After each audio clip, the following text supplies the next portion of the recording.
some of your lawmakers. Some people say they want this senator. They're breaking all the law. The law you really breaking the law, but you want to go up. We know it. You know why people want to go up? Because they want to increase the time.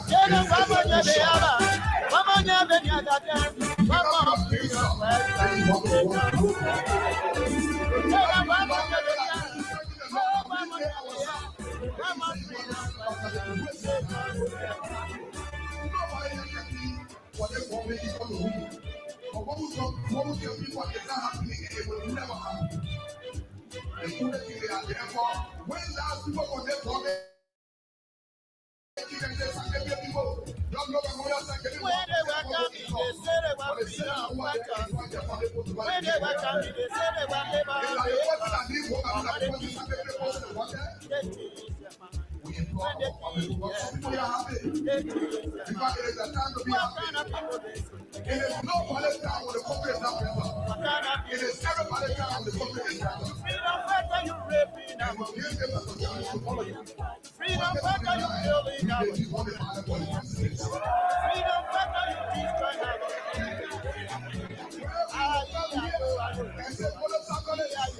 You people will have a vision for sacrifice. Educated people. It's not about education. It's about how well you come. They have people that can teach you.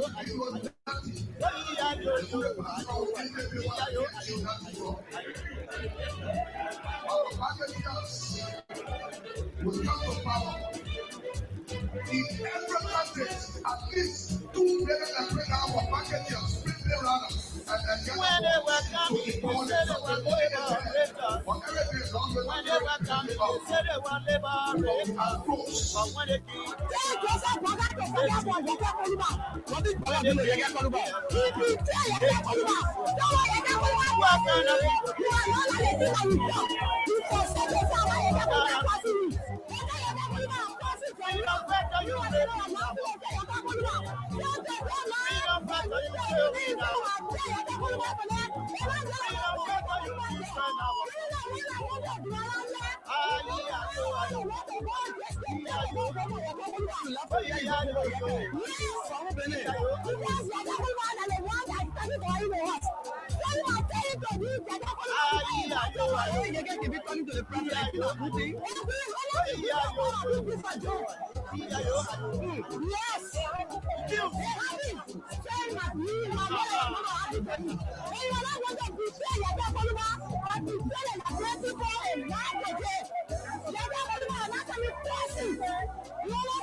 thank you so much.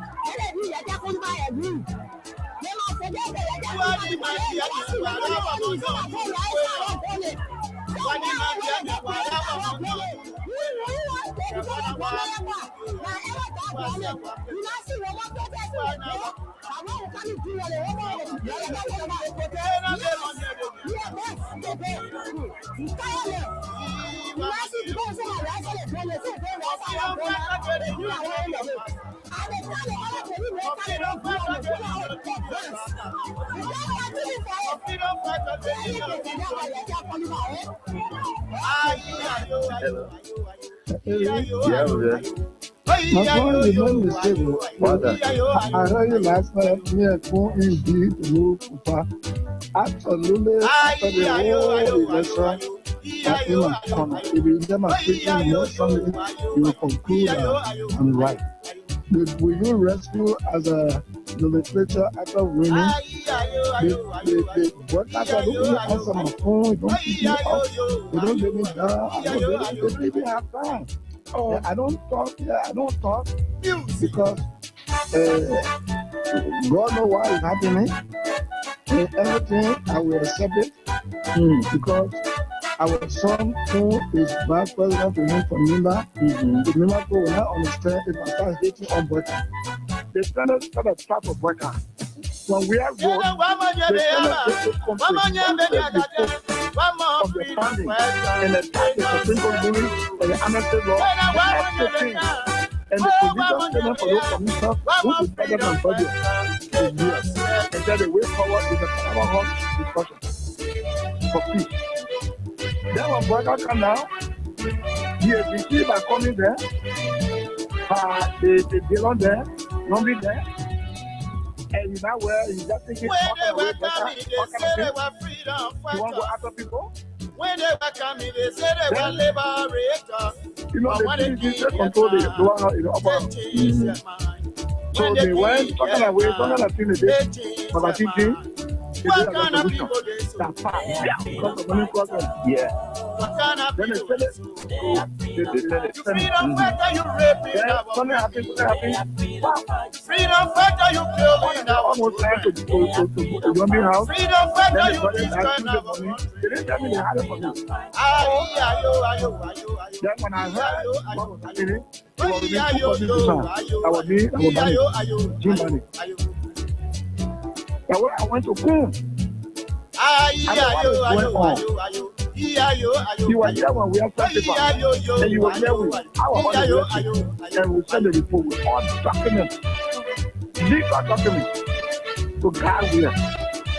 Then what I benefited from the 2010 decision by the Supreme Court to be involved in the 2011.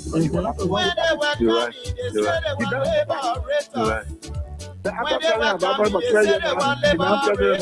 we finish campaign for the woman and he wants us to do it without trying to do it. So what is going on with the Kun? And Kun said, well, what I will do for you is to help you with my help. That's why I can go to my lawyer. It was from Kun office, my own son office that I went and found out what to do. I'm not saying that why you're doing it. You know what I told me? Freedom fighter, you killing our children. Freedom fighter, you destroying our country.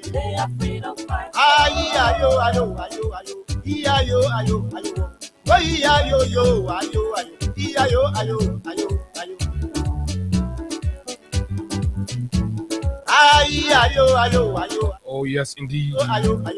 What a great day. What a wonderful opportunity it feels. And a pleasant good morning. Good morning. Good morning, Liberia. Good morning. Just wherever you are this morning on our voice, a pleasant way we'd like to welcome all of you to yet another exciting conversation about the issues that matter most to Liberia's growth and development.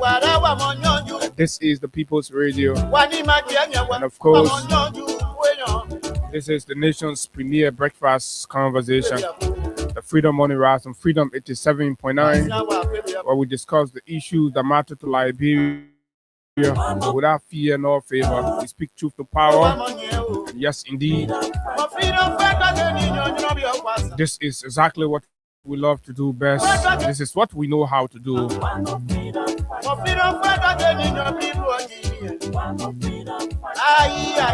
we are back after yesterday's disappointment.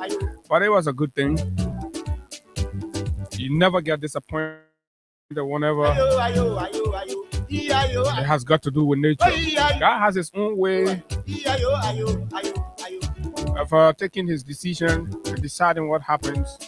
But yes, we are back. I could understand the jubilation and the excitement that was there with with the plunderers as they were excited.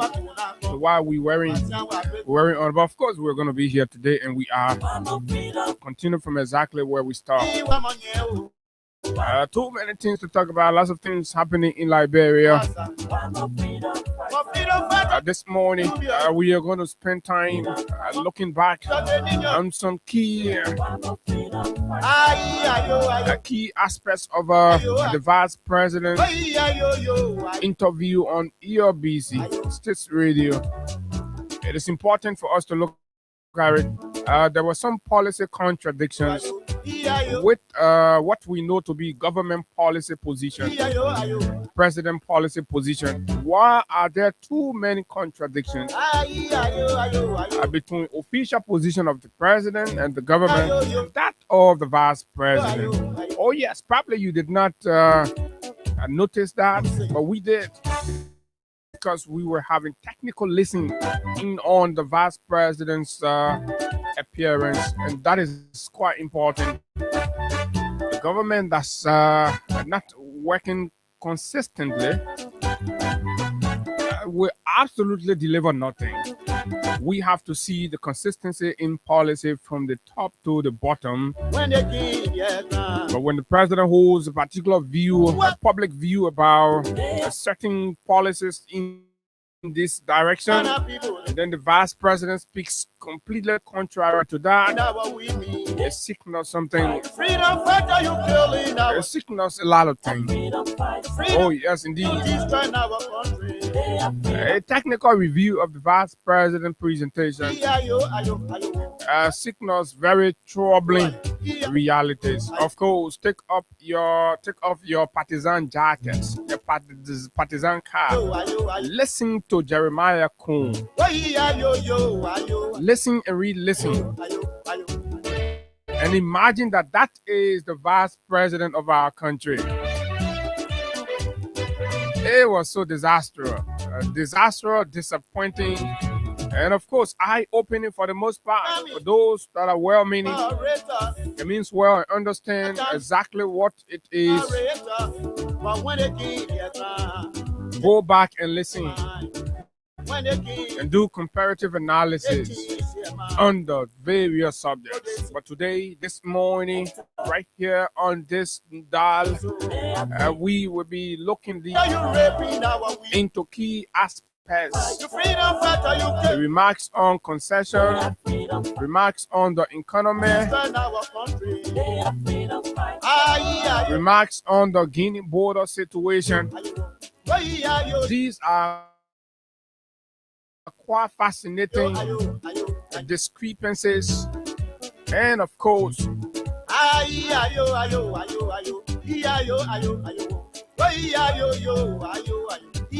that we believe needs to be elevated to help the vice president understand, first and foremost, that to be the vice president of the country, you have to be up there. Oh yes, indeed. And on the flip side of things, folks, this morning we are going to go into a look at efforts to ensure accountability on the wanton abuse of human rights, especially human rights abuses meted against poor and innocent citizens by those that are clothed with the authority to provide security and protection for them. The Liberia National Police, the Secretary General of the Congress for Democratic Change, Liberia, foremost firebrand opposition political institution, has remained consistent in documenting, communicating the excesses of the Liberia National Police under the leadership of Gregory Coleman, and of course Jefferson Tambakoji. Kampala is counting disturbing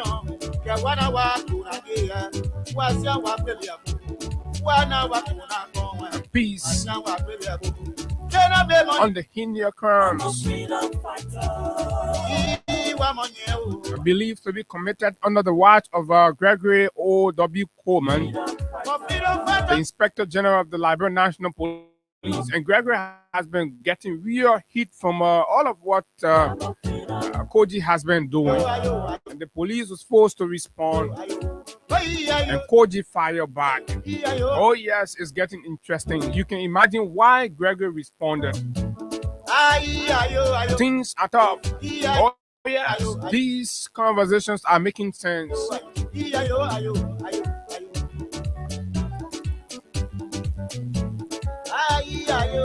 You had the opportunity to run a very professional, civilized police organization. You choose a path of partisanship, partisan loyalty, manipulated the state police. Today, you've been called out. So we look there, we read for you and bring it up for you. And every citizen has got to get involved. Everybody have got to get involved in documenting and communicating the excesses, the crimes and violations that the police have been carrying out. Never get tired of it. Gregory must go to justify, and he must prove the authority he has to transcend his ethical bound and begun the process of violating the rights of people, opening live bullets on unarmed citizens. Whatever a man does lives after him. Folks, the shipping size of the conversation for you this morning, two critical issues, two major issues. Oh yeah, we are still also following development with the office established for the creation of the War and Economic Crimes Code and the war of wars between the office and some senior members of the executive with sweeping allegations directed at the Minister of Justice,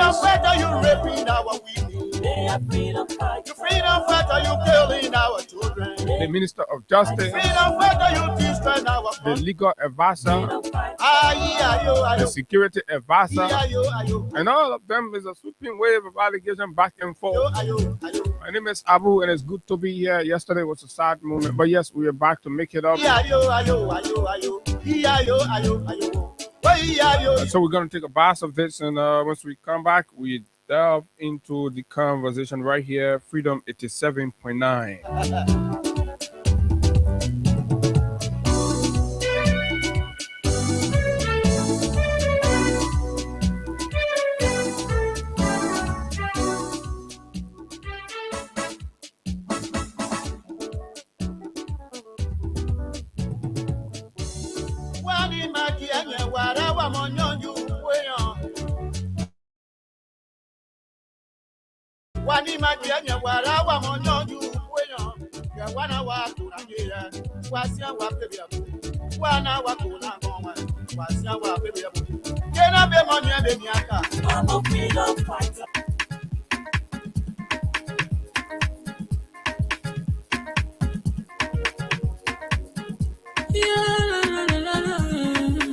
It's about musical. There are crimes in many places, in every community, you know, you can see. So if you see crime and put it, don't take law in your hand for the real authority. That it can't take care of it. Crime stop. Here for us, we need safety to your door. Whether you rich or you poor, if you see a human talking, I mean you check. Do it for your safety. If you see it, don't keep it. You must call to report it. Crime Stopper. The people bringing safety to your door. Crime Stopper. Stopping crime and making peace for them before. Crime Stopper Liberia. From the center to interior. Crime Stopper. Keeping us safe, they're stopping crime for all of us. Crime Stopper. The people bringing safety to your door. Crime Stopper. Stopping crime and making peace for them before. Crime Stopper Liberia. From the center to interior. Crime Stopper. Keeping us safe, they're stopping crime for all of us. Crime Stopper Liberia is your community crime fighting partner. Don't take the law into your own hands. Remember, if you see a crime, report it. This is a message from your own self, Old Man Sam Cyan. Crime Stopper, the people bringing safety to your door. Crime Stopper, stopping crime and making peace for them before. Crime Stopper Liberia. From the center to interior. Crime Stopper, keeping us safe, they're stopping crime for all of us. Crime Stopper, the people bringing safety to your door. Crime Stopper, the people bringing safety to your door. Crime Stopper, stopping crime and making peace for them before. Crime Stopper Liberia. From the center to interior. Crime Stopper, keeping us safe, they're stopping crime for all of us. Crime Stopper, the people bringing safety to your door. Crime Stopper, stopping crime and making peace for them before. Crime Stopper Liberia. From the center to interior. Crime Stopper, keeping us safe, they're stopping crime for all of us. Crime Stopper Liberia is your community crime fighting partner. Don't take the law into your own hands. Remember, if you see a crime, report it. This is a message from your own self, Old Man Sam Cyan. Crime Stopper, the people bringing safety to your door. Crime Stopper, stopping crime and making peace for them before. Crime Stopper Liberia. From the center to interior. Crime Stopper, keeping us safe, they're stopping crime for all of us. Crime Stopper, the people bringing safety to your door. Crime Stopper. So we need to make them feel like it is a beautiful thing. It is a good thing, and of course, yes, we gotta do that. Setting the kind of more standard for each of you out there to understand that this is where you want to be, and this is the one that you can celebrate, you can brag of. This is what we are called to do, right, folks? That's exactly what it is. It's 2 minutes to 8 o'clock. Welcome to all of you, our friends, our followers, those of you joining us, those of you joining. It's a good thing. Okay, let me see what is going on here. Okay, so let's bring you a few of the comments here quickly, and then we can run through some of our issues right here on the big station, Freedom 87.9. Alaska Pay joins in, says, good morning, Senior Comrade Abu. I'm watching from Mount Barkley community this morning. Venetia Junior Bar from Niku Town. This is Ambassador Mata David Jr. Good morning, Freedom Family. I'm watching from Chicken Soup Factory, District number 12, Montserrado County. Amar Jala Kamara says, good morning, Freedom Radio Liberia family and my beloved and peace loving people of Salaye District. I'm following live from Brussels as usual. Thanks a lot. At least this time around, yeah, don't get that. We start something out anyway. Yeah, post Salaye people on there. Gadier OP says, good morning, Freedom Family. I'm watching from my comfort zone in Gatineausville, JJY. Oh, yeah, I'm going to play there.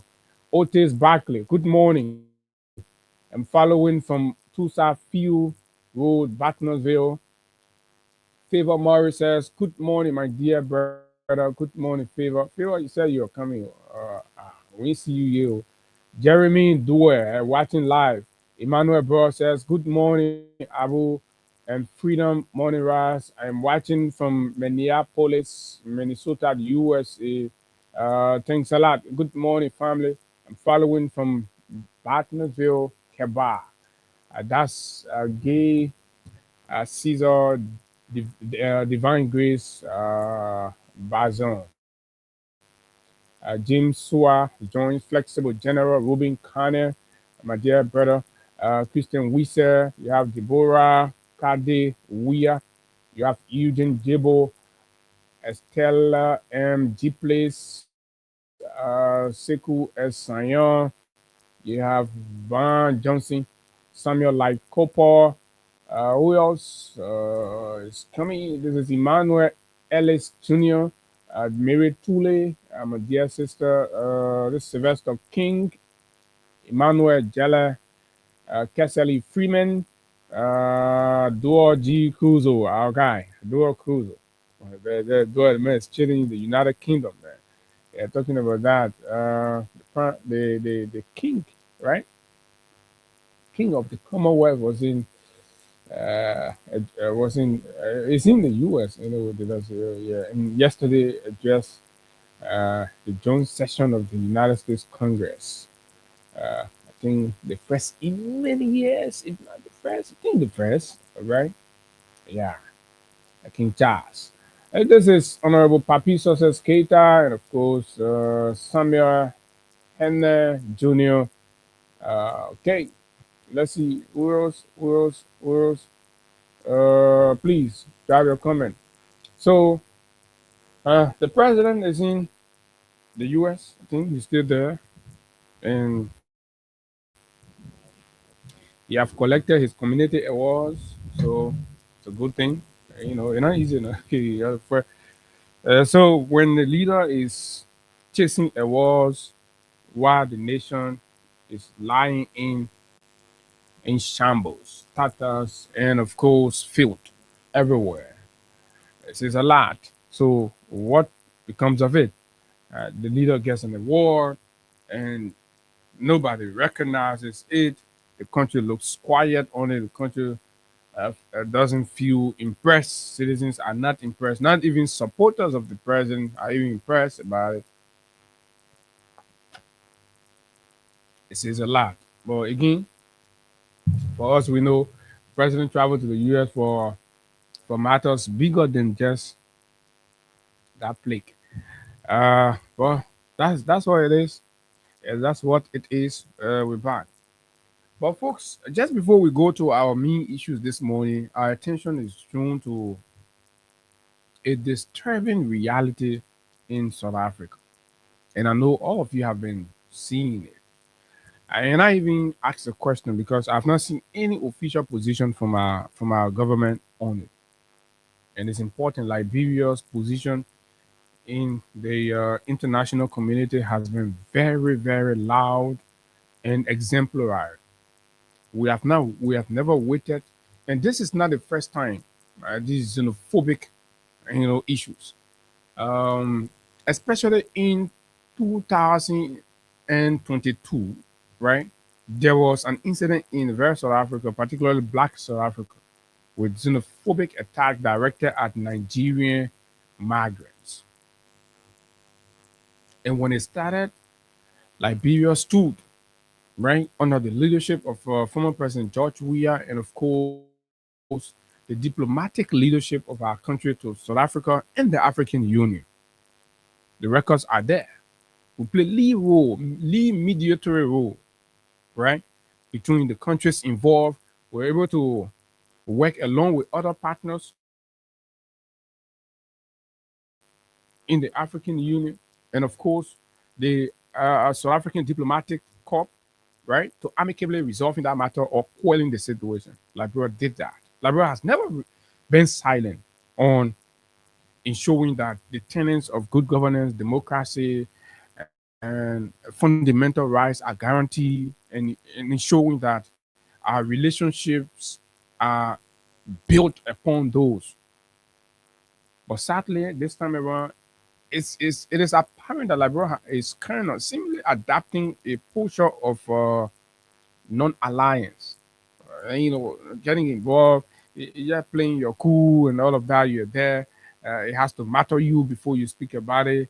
But the latest round of xenophobic attacks in South Africa, is broad based, it's generalized.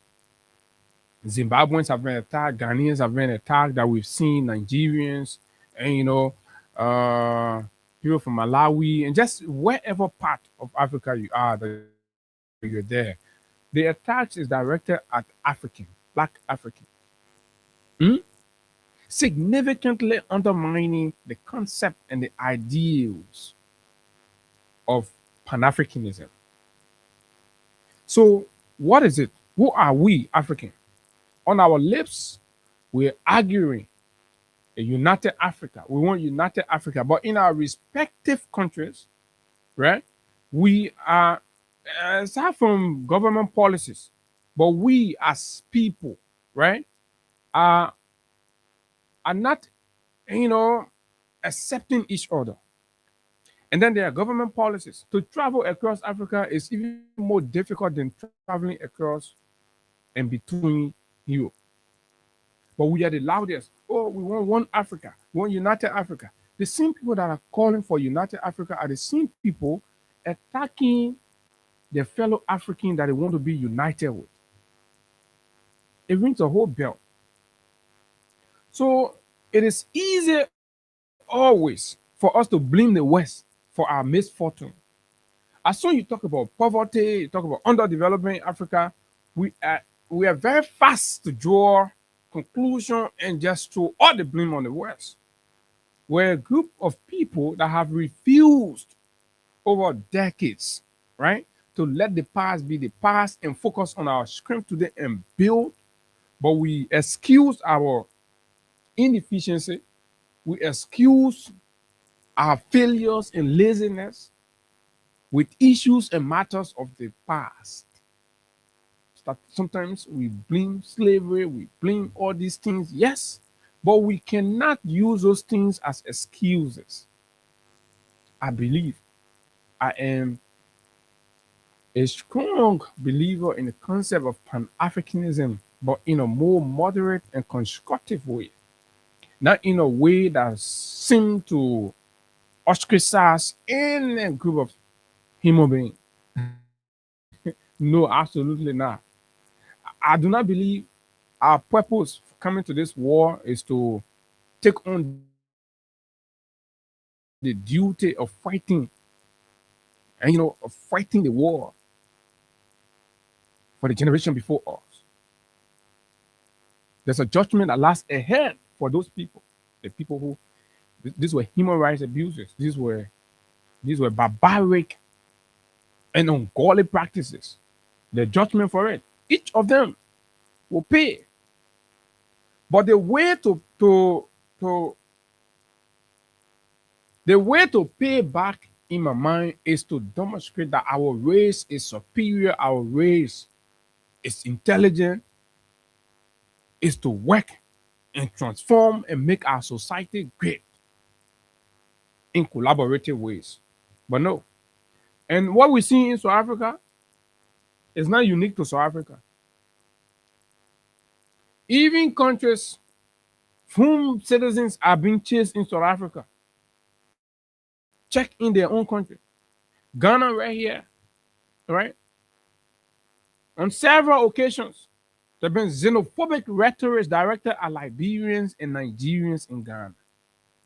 And even in Nigeria, the attacks and xenophobic rhetoric against Ghanaians and other nationals. Even in our own country, Liberia, right? We're unwelcoming of other people, even African, even our closest neighbors. We hate each other to the extent. But because the news is carrying South Africa, we all jump. There was a back. So it is a tendency in the black man. For some reason, I don't know whether my conclusion is right. To an extent, it is a kind of tendency among black Africans to just despise or dislike or be hateful, be condescending towards people who are not of our own culture or our own ethnic confinement. Even beyond the country to country, even within our communities, We have extreme lines of unacceptable standards towards other people who are not from our kindred. And for us to have a united Africa, or for us to have united countries on the continent, for our people to live and see each other as one another, we have to respect, right? We have to respect the values of our scriptures. We have to live in accordance. We have to live in accordance with those values.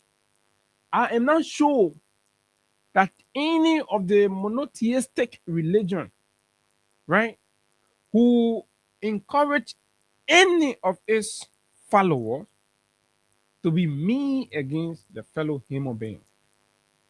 Because your singular responsibility is to ensure, right, that you kind of move people towards God. And to achieve that, you can be satanic. Oh yeah, we're all watching what is going on in South Africa. It's barbaric. Statements are coming, but the statements are weak from African countries. I've not seen. This is the same South Africa that the rest of Africa united, right, to fight apartheid.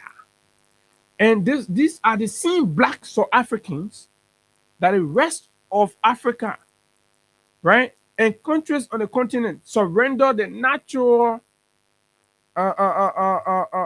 purse towards the fight for their liberation from apartheid. And today, the ANC, the African National Congress, leading South Africa for all those years, has been witnessing the barbaric act of xenophobic attack on fellow Africans. What does that say to the contributions of Kwame Nkrumah of Ghana? What does that say to the contributions of other African leaders to the ANC struggle for liberation in South Africa? What position is the government taking? How strong is the position of the government to stem that out? If the government loses control of its people, the government must not lose sight of history. Oh, if all of Africa adopts a posture against South African in each of their countries, even if they're five, let's say, if these black South Africans refuse to be human beings and be conscious enough to understand that this nonsense has to stop, right? And then South Africa, you're risking the life of your compatriots in other African countries. These people that you are mobbing, these citizens that you are mobbing, whether from Ghana, Liberia, Guinea, Sierra Leone, Burkina Faso, Zimbabwe, Malawi, from wherever they are, and you are blaming them for your misfortune. That is the African man's mentality. Always want to blame other people for their misfortune. When God gave you everything, then you turn around, you say, oh, the reason you're poor because the other man here. The humble beginning, the sacrifices that man accepted to endure, you refusing it, but you're saying that and you're blaming the man, and you're willing and prepared to kill the man because the man has disciplined himself to be successful, and you have sat down in your laziness, and you think that man is responsible for your laziness, and you go after him. Read the laws in your country. It favors what? South African. Under stringent and limited circumstances, these non-South Africans migrate to your country. They respect your laws. They trade with you, right? And they make them meager successes, and they're there. And you sit down with all of the opportunity available to you through your government. And you go after them. You're not going after foreigners. I mean, as in people from across the Atlantic. But you're going after, when there is trouble in South Africa, the very countries you will be running for refuge in. Those are the countries whose citizens you are mobbing, you are attacking, you are vandalizing their home. Look at the most Barack won us all. These hooligans, for the lack of a better word, because I'm not sure if the state can give endorsement to that nonsense, who enter healthcare facilities and ask people on critical conditions who are non-South African to leave the facility. They say they are responsible for the lack of drugs in their country. Can you imagine? Africa, South Africa of all places. This is sad. Where is the position of the African Union on this? This is terrible. While we are fighting global racism, then among ourselves, we're there fighting each other, denying each other health care. Because the man for now, and you telling the man, say, oh, go fix your country. When you were being discriminated against, apartheid was killing you, killing your children, denying you education, denying you justice. Did the rest of Africa sat down to say, go fix your country, go fix your thing? You sought refuge in other people's country. You went to their schools. You got medication through their hospitals and facilities. They never deny you. They took you in. Why are you so mean? And you're doing this shamelessly. And you listen to some of them lazy, talking about, they are taking our job. Who took your job? Who took your job? You're lazy. Always blaming other people. And you find out most of those they're attacking, they're not people who have employment in the formal sectors, but people who have businesses.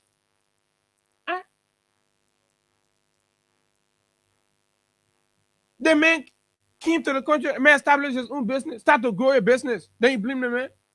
If you were being denied employment for foreigners, and foreigners are dominating the employment market, we'll understand that means it is a system issue. You got to push your government to prioritize. That is a constructive conversation, but you can design the conversation in ways that targets your fellow Africans. Nationalism is dangerous.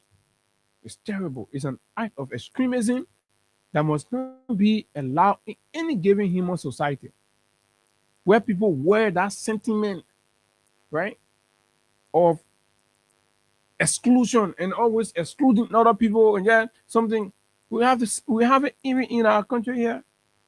Others are extremists.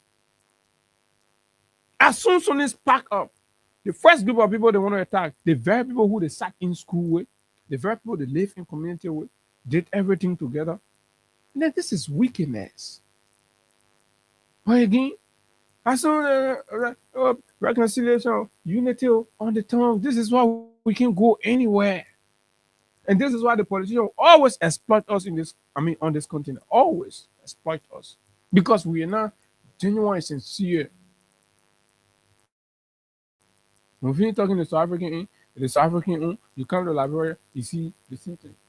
When matters of Fulani come up, people become so, you can discuss the issue without being mean towards the people, the human being just like yourself. Oh yes, the law must distinguish, and the privileges in the opportunity must be distinguished. But to attack people and feel they deserve to die because they are not one of you, it is a bad culture.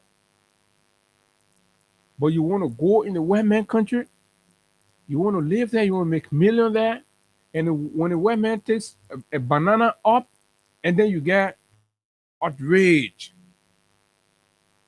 you get furious. These people are racist. They let black people.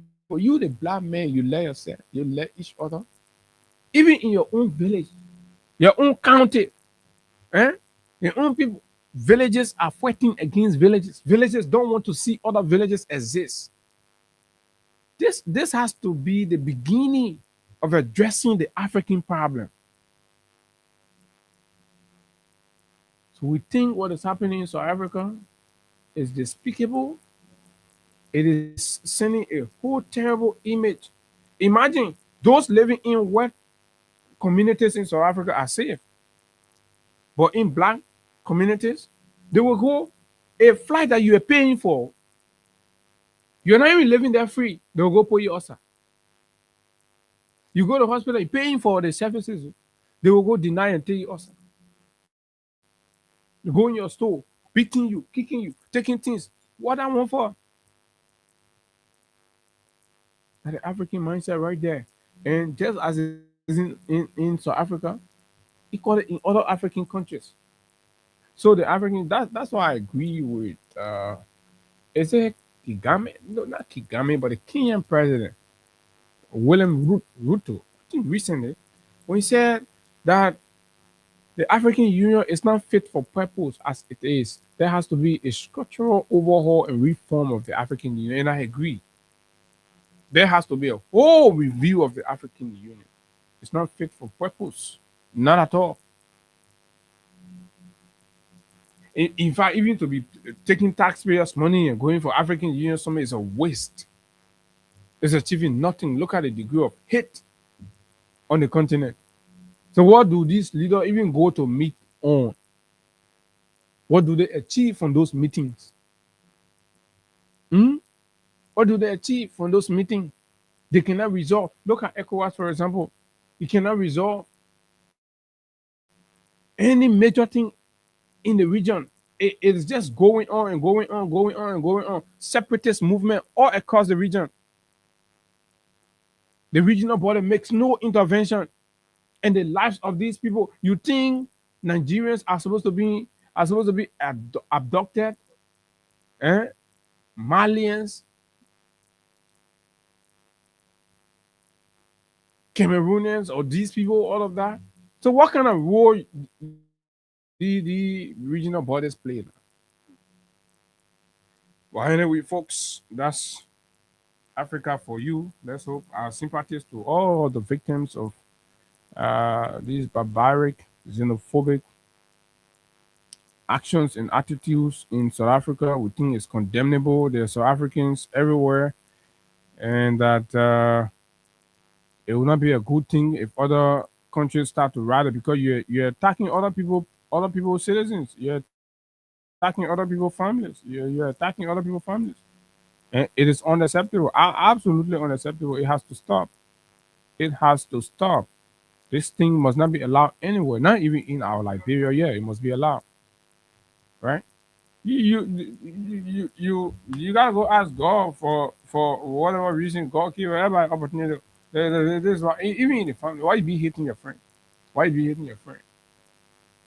In the community, why you hating your friend? Go out there, compete, challenge, make it, or you wait for your time, right?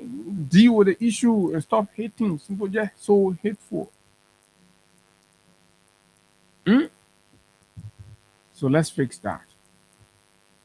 Let the laws, let the rules in the country govern the attitude of everybody, the citizen, the non-citizen, the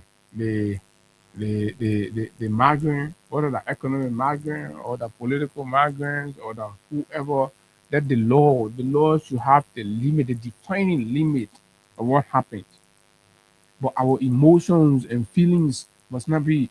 You see somebody, imagine somebody on the street bobbing hair, and oh, you say that man taking your job. You can go bob hair too. Somebody bobbing hair, the open bobbing shop, the poor tarpaulin. I've been following it for long. Somebody put tarpaulin, the bobbing hair. The men and gang up. Able body men or gang up. They go tell the men over. Somebody selling DK, Dunga Flare, we are shoe. Somebody say, go back to your country. Go back to your country. So you can sell Dunga Flare shoe too.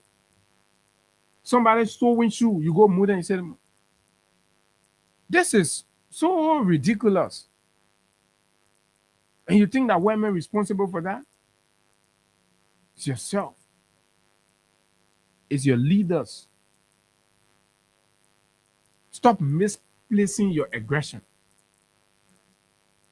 Follow your leaders, because these people in your country, they're paying laws, they're paying whatever they have to pay to the government, everything. If you find out they are not, if they're defrauding the government, then there's an issue there. And even if they're defrauding the government, then the government is allowing that to happen. Then you hold your government responsible. but not the people. Is it the way they enter? Are you the one who's supposed to be looking for illegal migrant, or it is the state that must be doing that? Choose state infrastructures. It's bad. You got to stop it. Okay, so let's come to our dear sweet Liberia, talking about this and what we can do. Okay, so on Monday, the vice president of Liberia captured all of the radio stations in the country for what turned out to be a disastrous media presentation. And I know a lot of you wouldn't agree because your mind is so uh, stuck. You're so blindfolded, and you cannot realize that in order for us to move this country forward, we need bravery. We need people who look in the eyes of people. And when I listened to the vice president, it reminded me about what we need to do to fix this problem. We have a real problem in this country, and you know what that is. Um, the way we are making decisions, especially in elections, the way we are choosing leaders, the way our politics have, and devalued, the way our politics have come down at every level, the community level, and all of that. The things we need to prioritize in our search for leaders, we're not. We're rather allowing uh, tribal cleavages, religious affinities to becloud our sense of leadership, reasoning, and judgment. The qualities, even in the Bible and in the Quran. In the Bible and in the Quran, the qualities that qualify leadership are not the tribe you speak or the denomination you belong to. And there's a reason why. There's a spiritual reason. There's a rational reason why God Almighty did not instruct us to make our choices for leadership squarely based on kinsmanship. If that was the case, God would have been defined to say, in this certain region, these are the people in the world that must be leaders. God would have defined that. And acting outside of that, you'll be met with all kinds of things. God says quality. You must have humility. You must have a track record. You must have a spirit of selflessness. You must have an attitude to serve. You must have compassion, right? You must have the know-how. Because leadership requires a certain know-how. You have to know a certain thing. But in Liberia, we reduce and confuse it to the meant for Nimba, that Nimba turned to be president. So because that Nimba turned to be president, Nimba posts out any Bonsue. We follow that Bonsue. We say, oh, that Nimba turned to be president. Oh, Nimba has the population. Nimba get plenty of vote. So let's take a vast running mate from Nimba. And nobody, some of them on that table, on that political drawing table, went to school in Cambridge. The Dukes of the War, right? The Yale of the War. This is where, but then they're sitting down on the drawing table, deciding for the country future, but then they're telling you that all they need, right, is Nimba. And whoever is picked from Nimba, that's what they will carry. It doesn't matter, right? No check on quality, no check on technical know-how, no check on capability, no check on awareness, right? You just take anybody. And we are making a fundamental mistake in Liberia, and we will continue to be behind. We'll continue to be crying every day. We'll use our time on the radio, right, to communicate the necessary education that's required because we believe in the potential and future of this country, whether you accept it or not. No matter the tag you give us, no matter the brain you give us, that's up to you, right? But we remain firm, even to a point where the leaders are blundering and they're demonstrating elementary blunders. Yet still, you're in partisan defense of their attitudes when they cannot measure, when they cannot measure against their counterparts in other countries. When you listen to the vice president of Ghana speak on national issues, where she calls a major media conference, right, in the country to address critical issues in the country, that vice president is always aware about things and actions that she's taking, and is aware and know that she has to remain consistent with government policies and all of that on the various issues. But a vice president that sounds ordinary, a vice president that sounds like a regular guy on Kerry Street debating issues and jumping from here, there, yonder, the thoughts are not coherent, they're not cohesive, they're not connecting, they're not supporting, then you call that a vice president. This is a shame. Mr. Vice President, you expose terribly, and this is a warning to the country. And maybe I could get into trouble for this, but I'm organic about this. I mean it. This is hurting. We can do this country like some kind of, and we can't do this country like that, man. I mean, for God's sake, where all your patriotism, where all your love for country? And you just take anybody and put in any kind of office, and people start running the country like, oh, a squeeze smart. Go back and listen to Kun. Technically, listen to Kun. Jot down the points. Eh? A leader that lacks self-awareness, speaking to security matters, national security matters. Right? National security matters. And then they just spoke like that. A vice president, the second man, a man who has a seat in national security meeting, in executive meeting, it comes out. Do you know the weight your comments carry? You don't joke. Do you know the weight? Do you know the interpretation, the meaning, and justification? Actions could be taken and be justified by your remarks as vice president. Putting our country in harm's way because of what I would consider loose talk. Then you think, vice president is TD man can go and capture. Are you kidding me?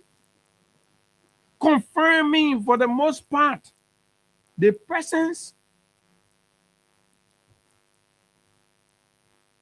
of a military or a soldier group in our country outside of the main structure of our national security apparatus. You think the national security folks are excited about what the vice president said? They're not. Because these people are working diligently to keep protecting this country and keep assuring our neighbors that no threat from our country will be posed to your country. Then the vice president goes sit down on the radio and say, we got people in this country, it has happened before, and there's a history. What are you trying to do? Are you aware of the arrangement in the other country? Do you know the posture of junta leaders? You think they take comments lightly? And you're saying that in the country, they say, oh, when our leaders are making utterances that can jeopardize the safety and protection of our country, our leaders, it is a shame. If nobody wants to call it a shame, I am going to call it a shame. And of course, Mr. Vice President, that appearance and those remarks you made were inappropriate. And I believe by this time, the national security folks, maybe in some technical ways, have signaled to you that your comments were misplaced. That was not your position to be saying.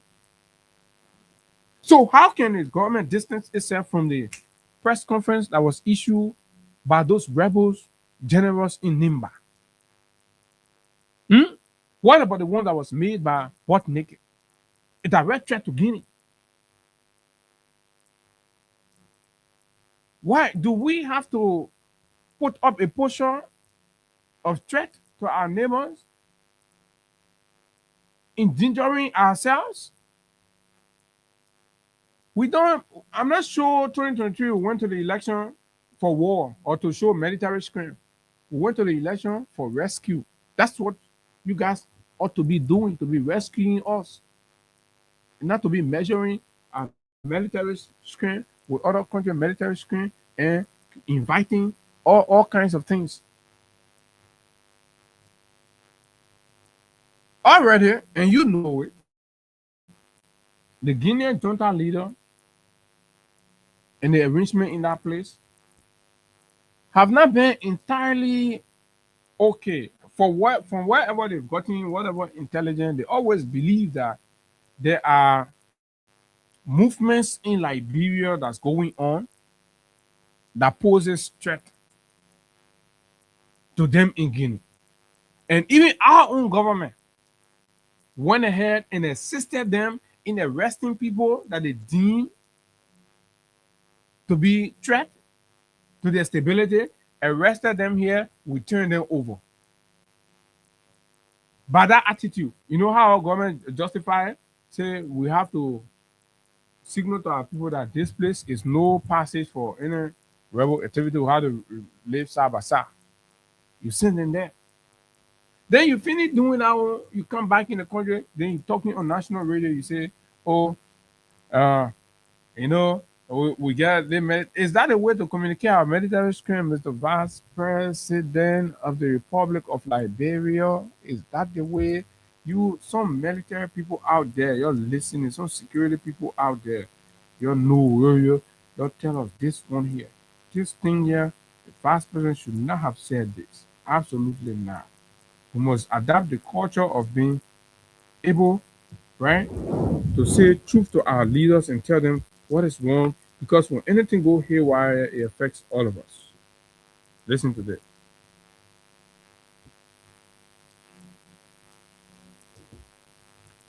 Okay. People say, yeah, the Guinea got a huge military and this and that, blah, blah. Put up. I got updated every day. Look, I hear people say, yeah, the Guinea got a huge military and this and that, blah, blah, Liberia can't make it. We got fighting forces here beside it. I can't cause of me. Wasn't necessary to say that? We got fighting forces here beside the army. What are you confirming? We got fighting forces here beside the army. This is not a small comment. And I don't think the vice president really meant to say this. Apparently, it just came out. We should not have. We should not be confirming to the world that we got fighting forces here beside the army, especially when these people have collaborated with you, that they are threats from our country to their country. And you are even trying to confirm that there are fighting forces here that the government is aware of. Look at what the Eritrean and the Rwandans have been going through. Eritreans have been blaming, right, the Rwandan government of sponsoring the rebels that go to their country and everything that's happening. So what if any group of disgruntled Guinean, yeah, will go and start doing something?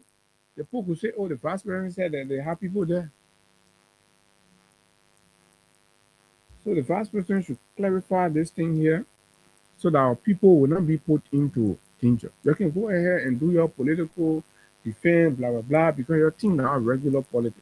But anything that jeopardizes the stability, the peace, and put us into unnecessary confrontation with our neighbors, I don't think we deserve it. Because you know what? Some of us were born and our childhood was disrupted by the war. And now we have grown up and we are, born our own children. I'm not sure we want to have them go through the same experiences that we did. That's why we can have all of our political disagreements and blah blah blah, but we will not support anything that's got to do with one day instability in the country. It can be whoever will not support you, and we'll remain consistent on it. To the point where we even told our friends, we said, you know what? There are better ways to alter a government in the society democratically, and we must empower and make election to look fearful. That politicians, when you mention the word election, politicians will be afraid.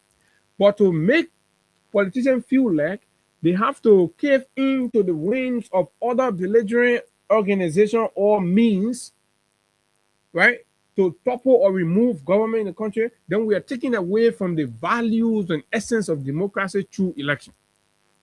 And I do not subscribe to that. So Will, because you're not rescuing the country, the poor talking, so you just want to create some tension, some situation. So today or tomorrow, we're talking and say, oh, but you know, when, no. We want our life to improve. We not get time for war, Bennett. Concentrate in some country. They are here. They happen here. You know. But then you go ahead to reference the wartime. You remember that Taylor evasion of Gekedu? You go ahead to reference that. How will we feel knowing and judging by what happened from Guinea to Liberia, from Sierra Leone to Liberia, and this country leadership start to tell us that you know what happened in the past, we did it before.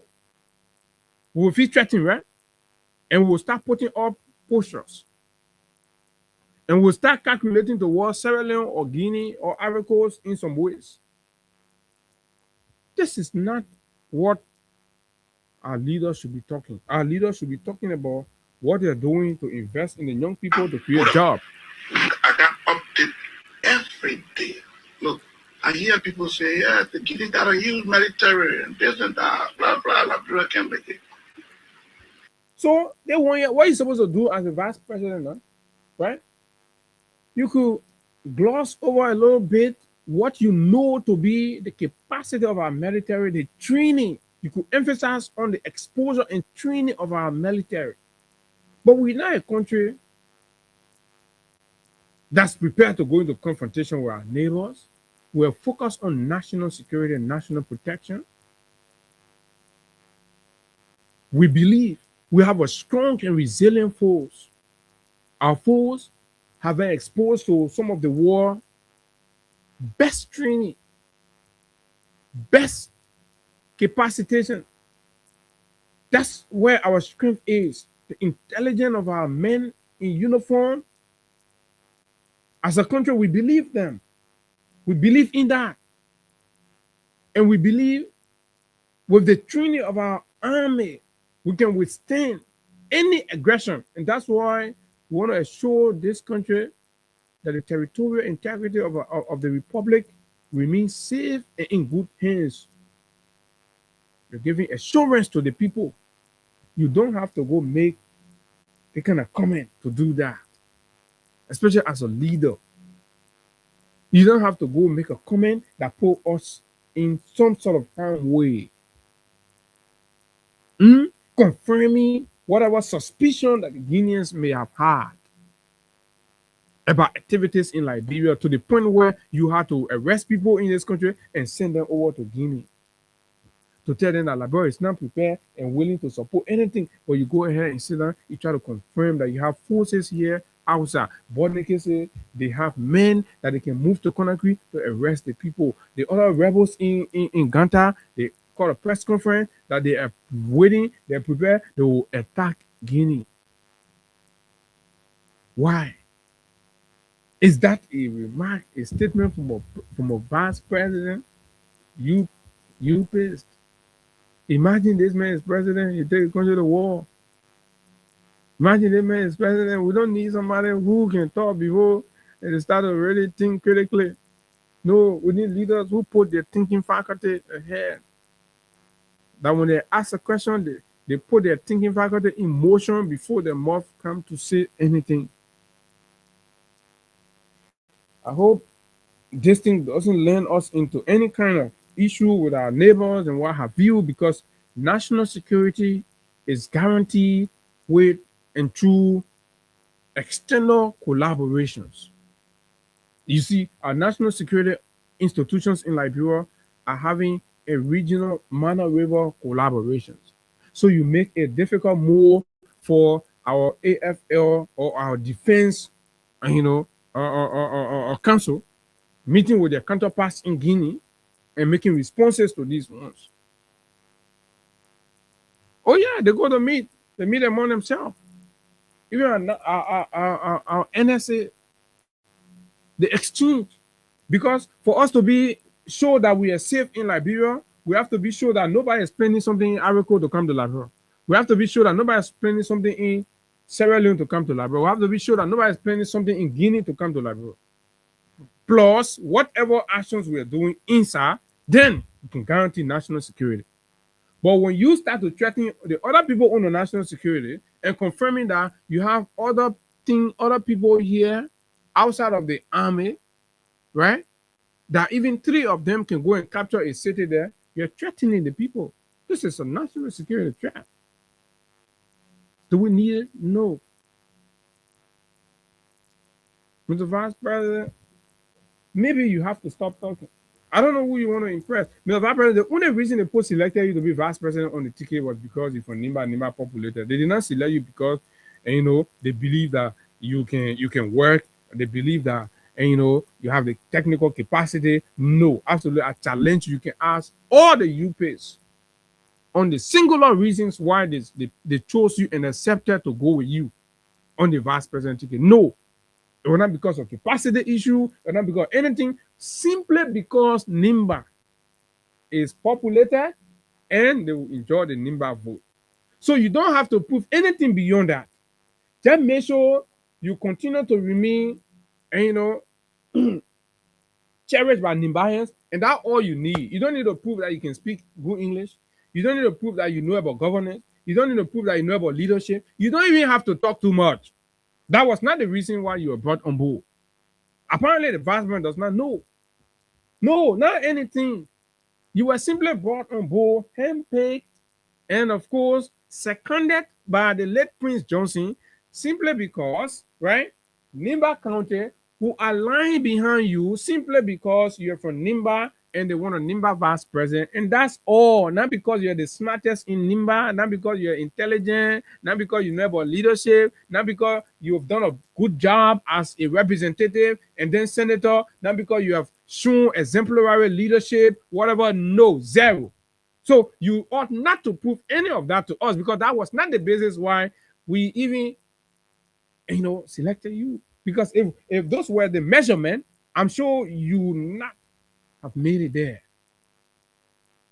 If those were Prince Johnson calculations, he would have chosen other Nimbayans over you.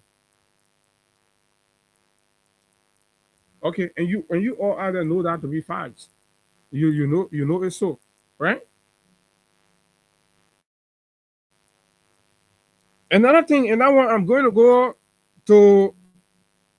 Let's forget about the security one, right? You think the security one is even, but there are even more disastrous things that the vice president said that contradict the position of the president. That's even being highlighted by former Lands and Mines Minister William Pay on national resource management. Remember, the president, when he campaigned that, first of all, there is 12 years while he served as vice president that there were opportunities squandered. And that he wanted to be president to fix those things. And the 6 years of Mr. Weah, he continuously condemned the way things were proceeding. He condemned the concessions, the agreements, and the benefits that were coming to the country. And he always said and had a position to review these concessions. That's what he said. Even at his sauna, the president remarked as a policy of his government to review the concession and make them better for the country.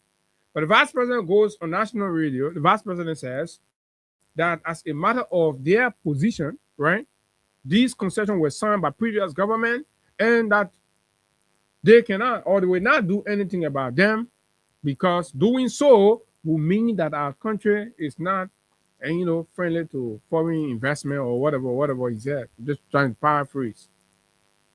That is a 360-degree contrary position to the president's commitment to ensuring that these concessions are reviewed to meet what he deemed as in the best interest serving the Liberian people.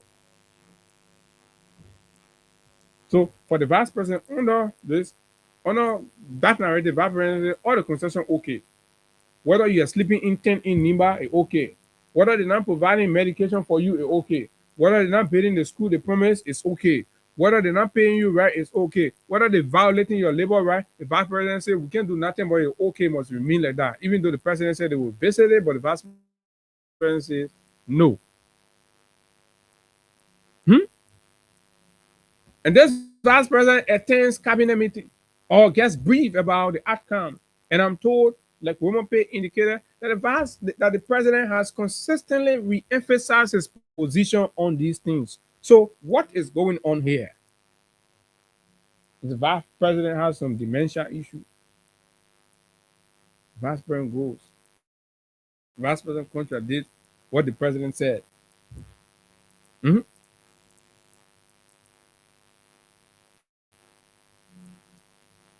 The president recently is in America addressing his audience. The president said the country is okay and well. Things are fine.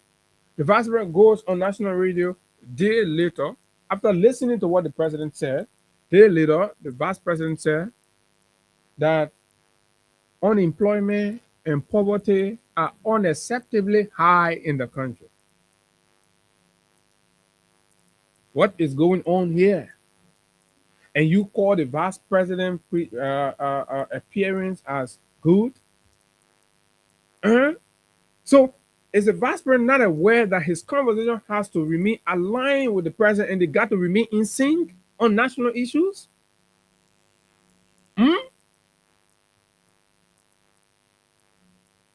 When you begin to take off your partisan hat, then you begin to realize the danger that continues to happen in this country.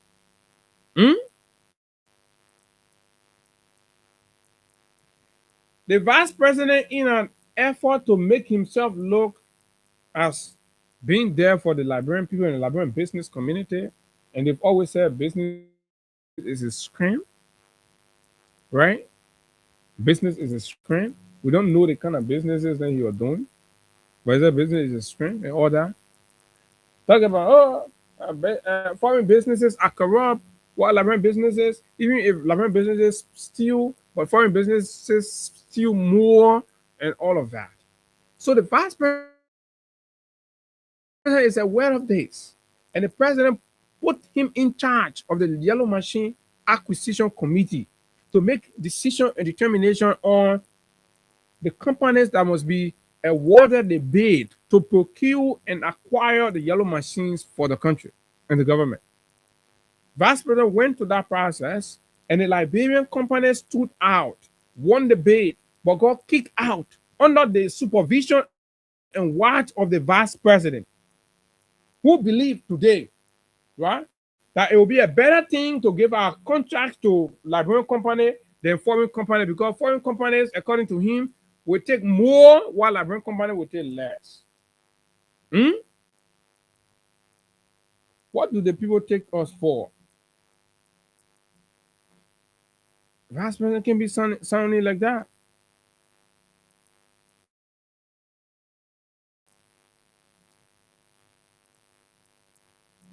The Vice President can be sounding like that. Let's go back to the concession company. What the Vice President said, we can change. We got to remain like that. But this is the Vice President that in April, on the 11th to be specific, went to B Mountain and got slapped with a reality, right? a reality that speaks terribly about our country and what we're benefiting from our natural resources. But the vice president says it's okay, let's leave it like that.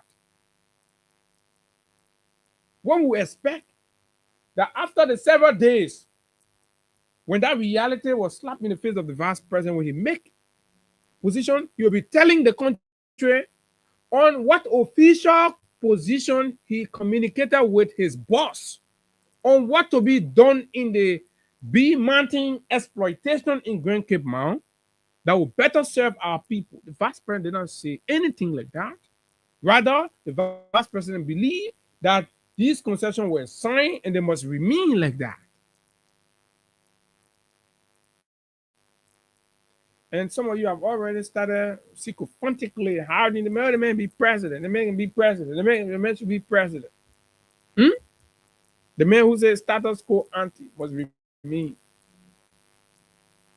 Under this arrangement, you think you can get rescued? No. When the vice president went there to B Mountain, the guys told him that Mr. Vice President, as of today, first of all, for you to know, we produce 900 kilograms of gold every month from your country. That's what we produce. And at a rate of 1 kilogram, which trade between $152 US, 152,000 US to 153,000 US per kilogram.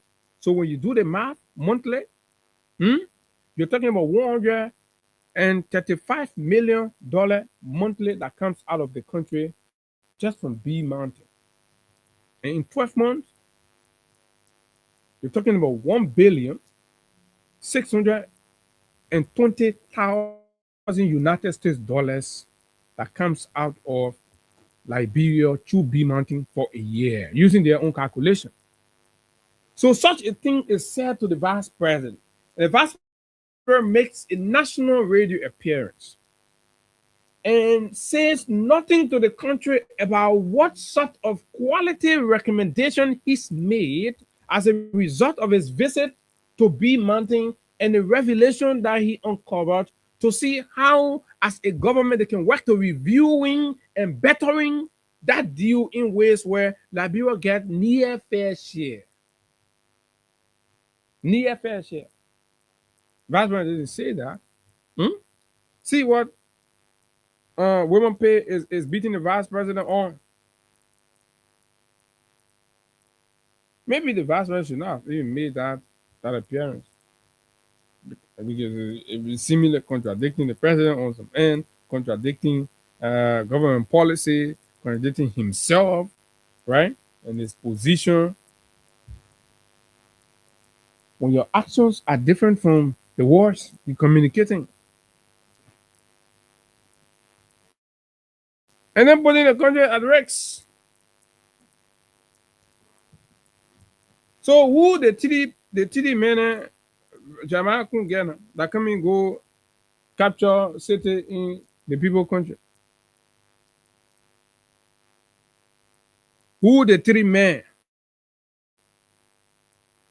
Are they from the Jamaican Sabbath team?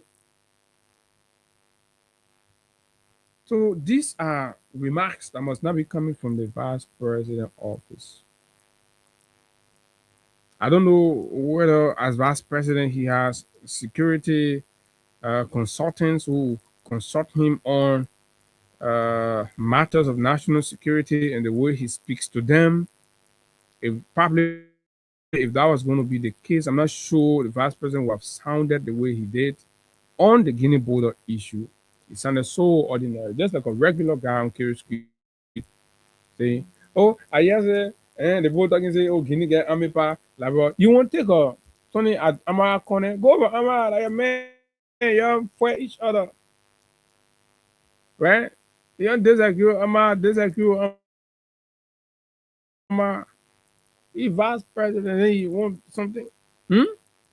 So the former and energy minister, Women Pay, in Nimbayan also, who believes that and of course has taken issues with the Vice President Jeremiah Kun over what he describes as contradictory comments regarding President Joseph Boakar's policy on reviewing concession agreements in Liberia. Contradictory comments.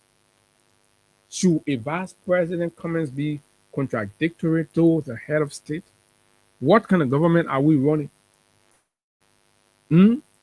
Oh, he feels president himself. He feels his ideas are different from the president own, and he has his idea. And if we even place his idea on the pedestal to scale it, maybe he's qualified to be. Maybe he's not a community high school president. The kind of idea that Jeremiah Kun present, yeah, because we've lowered the bar in the country. So I mean, yeah, I'm a young guy with a loud mouth because I read several cases, several areas. I mean, the country deserves better. There are a lot of smart, brilliant, intelligent people, knowledgeable people in this country. We can't keep surrendering the country all the time to squeeze smart people. Squeeze smart. Look at Kun, man. And he's my own big brother, of course. The vice president is my own big brother. But no, man. That's too below the belt. So speaking during an appearance on state radio, ERBC on Monday, Vice President Kun said most of Liberia's existing concessions were negotiated by previous administration, including the B Mountain, right? With all that whooping disturbance and revelation that he saw, right? The man said, so he warned that any attempt, the man said, in spite of how B Mountain situation is, the vice president said, any attempt, the vice president is seemingly advocating for B Mountain to remain the way it is. So come on, you can crack tire, block in country you are, and how you call the other guy from Luka, right? Boaka Jaliba. Is it Boaka Jaliba? Right? Trying to deceive you because you want to be a lawmaker, then trying to say, oh, they get petition going nowhere. Right? Vice president is clear that any attempt by the current government, by their government, to undo those agreements, like the agreement with B Mountain, could portray the country as hostile to foreign investment. And they do not want to look hostile. So you can crack tire, block and count out of your eye. The government position, if we must consider, and this is why women pay how to come out. And other people in the system, they know, right? How to come out. Say, I didn't mean, you can't say you fire me anymore. You fire me already. I say no. But let me say it. So what women paid there was good. Call it out. Because we could interpret this as the government position. And this could anger the people of Cape Mount to know that the government they brought to change and better the condition. The government is saying that they will not because it will make them seem hostile. So it justifies everything you criticize George Weah for because the government was also thinking about not presenting itself as hostile to foreign investment. However, in a statement issue, so women paid a statement. He argued several of the vice president's remarks were not aligned. Several of the vice president's remarks were not aligned with the president's state policy position. So imagine a vice president goes and make a national appearance, right? And he severally contradicts the president's stated opinions and position about governance issues in the country. And what does that say to you about that vice president or about the system that we exist in? He recalled that contrary to Kun's assertion, President Boakar was unequivocal in his third annual message this year, reiterating the government's commitment to reviewing all concessions. So the president said he is committed and continue to highlight that in cabinet meetings that the vice president is privy to, that he is committed to reviewing concession agreement that he believes and deems unfair. But the vice president said, no, we can't touch it. And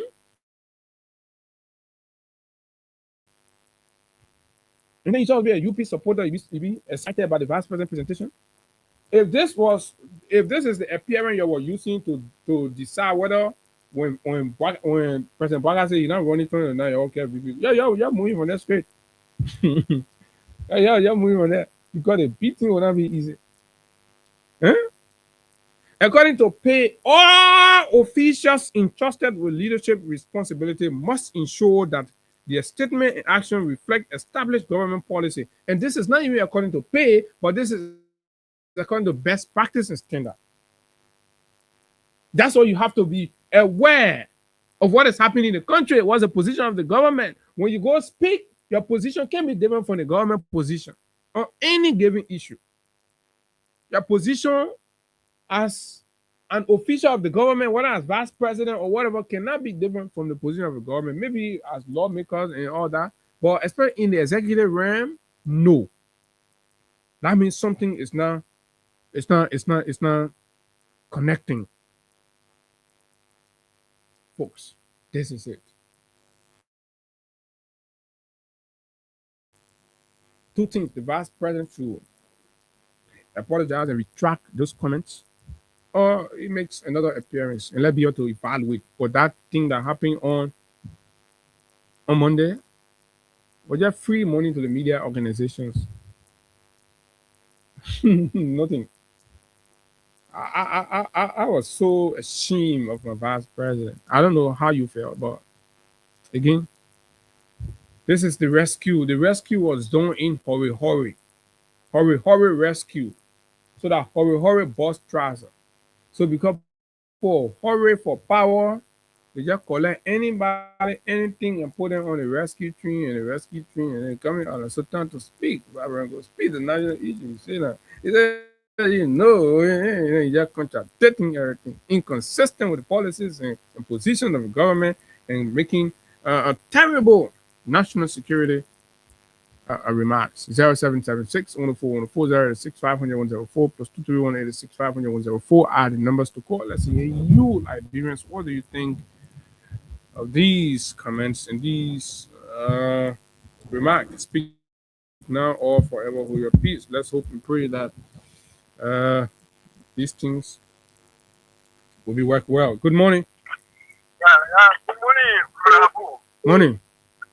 Thank you very much for the show this morning. And I'm definitely back when it's going to be James speaker and the outgoing speaker turn to this film is heavy. Brother Abu, those people, the king will betray and deceive. They deceive other people, and can we get trade? The poor deceive Senator Prince Johnson. Prince Johnson brought them on board. They get rid of Prince Johnson. Now, how they will get rid of Jeremiah Kun until Bogart will destroy the whole municipality. And then. But you think they want to get rid of Jeremiah Kun? Jeremiah Kun himself throwing himself under the bus.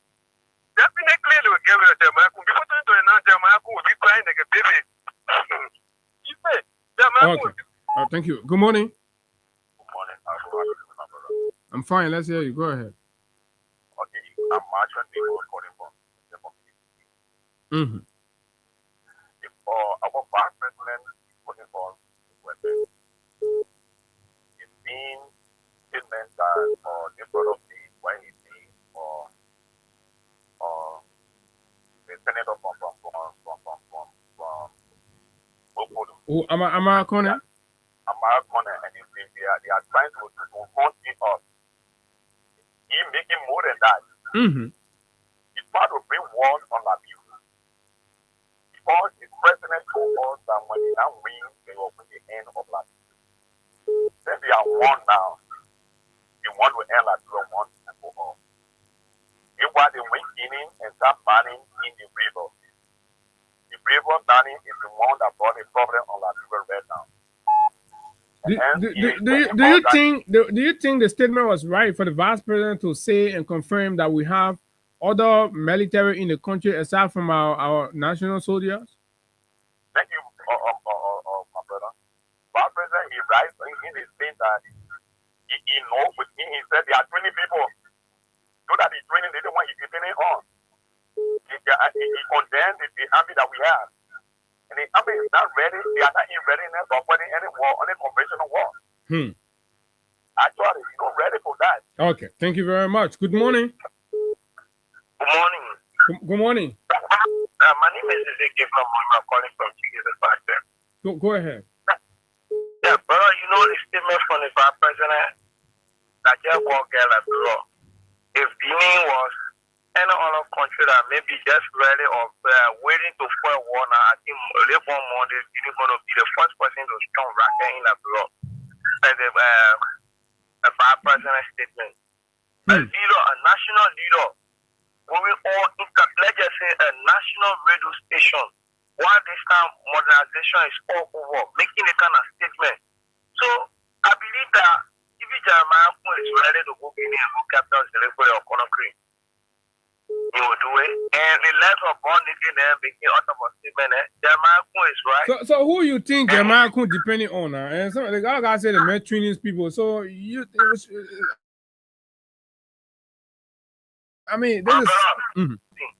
If the vice president of the rescue government can say they get capable people, even today, if I were in the army, I would take the uniform from them and resign from the army. Let Jeremiah depend on the people because Jeremiah could not even get trust in the army that will have. If it can be one army man, that one will have. Okay, thank you very much. This is exactly what the vice president said. I get updates every day. I hear people say Guinea gets huge military. Look, we got fighting forces here beside the army. Good morning. Go ahead. Yeah, good morning, Abu. Morning. Good morning to the Liberian people. For justice, they concern the prayer for justice. Go ahead. Abu, while we're talking over and over and say the government are in power, they want to bring war in the country, but they're looking for where to bring the war. Vibrantness, second step radio, telling the whole world they listen to him, and the Malian listen to him that we got men. A war that General Bond, they can say we're getting feet to their set, they can fight before they battle, they say I ain't getting. General Bond, they can say that war, Joseph Bogana, General Bond, they can say stop. The war that you said we ain't getting for it. Why is it that we're getting battle, we're getting feet, they say they can fight, we're being getting within seconds. You see, and my brother, that the reason we tell that very people will work happening. If they bring the people in power, you will bring public all that nation. And that's what on you. Jeremiah Kofi to say that the few Nimalian are for war, for the war and war in a war. But let me tell you, no, don't put Nima people for inside the team. That Jeremiah can go to your own setting. I beg you, nobody put anybody. Jeremiah can one way explain and answer your own question. Nobody will go inside. Good morning. Good morning. Sorry about that. Okay, sorry about that. This is Esmaka, and I'm the visually impaired. They're pushing for the return of President Weah. Go ahead. A problem more concerned Liberian for justice. Mm-hmm. You know, that what we were ICM. That is why I said to most of my colleagues that, look, American supported the people, and they said, no, American support. He been vocal. He been providing solution to the government. They are not following. Mm-hmm. So in this one, we say, well, Amara. That the election has been going ever since. You made a mistake. You know some of the things that happened there. I brought one of my senior minister. I was telling him. Okay, so that statement that Amara made is solidarity with the AFL. And that of the statement that the vice president of the Republic made, which one can we take serious? If it was somebody else, then you see the regime speaker writing the House of Senate to tell them what. So in this one, why can't they write the protein completely the vice president of what you are classified? That's why you call classified information. Because the vice president is Guinea, but we got men here, just 3 or 10 can go into another country and capture whole city. What the country you talking about? You already talking about Guinea. This is serious. That the government need to look at. The vice president, if it is a complete so where the vice president got that forces? Oh, but he said every day he got briefing. He not get briefing from national security. That's what he said. He said, briefing from I get updates every day. I get updates every day. So he get updates from the guys that he got. They can go into another country and capture city. I believe you're talking about national security. I believe you're talking about national security update, maybe. Oh, but his concern was not about national security. His concern was about the standby, putting AFL aside and using people. And this is why I said that last statement that Naked Bot made, it was necessary and very important that you should be called in for cautioning to tell the Liberian people how and what is his relying, but he will never call. Similar statement Bob Naked made that the poor will be at the river here, we will be in Guinea. That similar statement the vice president made. You want to tell me are these some of the people that the vice president is working with? Look, you know what's going to happen? It's not possible to easily put the vice president down and bring in a new person. For some of the statements the vice president made, I seriously believe that the vice president will be used against him. Look at the concession thing you were talking about. Eh? Look at the concession thing you were talking about. Your boss can't say it. You go, you say another thing. You acting that you want to be in sympathy or Liberian when you know what is happening in your eye. What about the traffic management team? Traffic management. What about the King George that you went there? You want to go in your hand? You acting that you crying after you have served as representative, you have served as senator, now vice president should have been informed. What about that? What did he do as a vice president? Did he take anything? But what a guy is trying to do, you know, when you play a game too much, so that he can color with you. Okay. The guy is trying to find a escape route with the possibility of he taking over just in case anything happen or whatsoever. So he want to be using some of those things to use it as an escape route to play on the mind of the Liberian people, but that's not going to happen. So I'm very sure that the United Party people are going to punish Mr. VP on this one because we are going to run the narrative, we are going to run with it until the government will be able to come out and comment on it.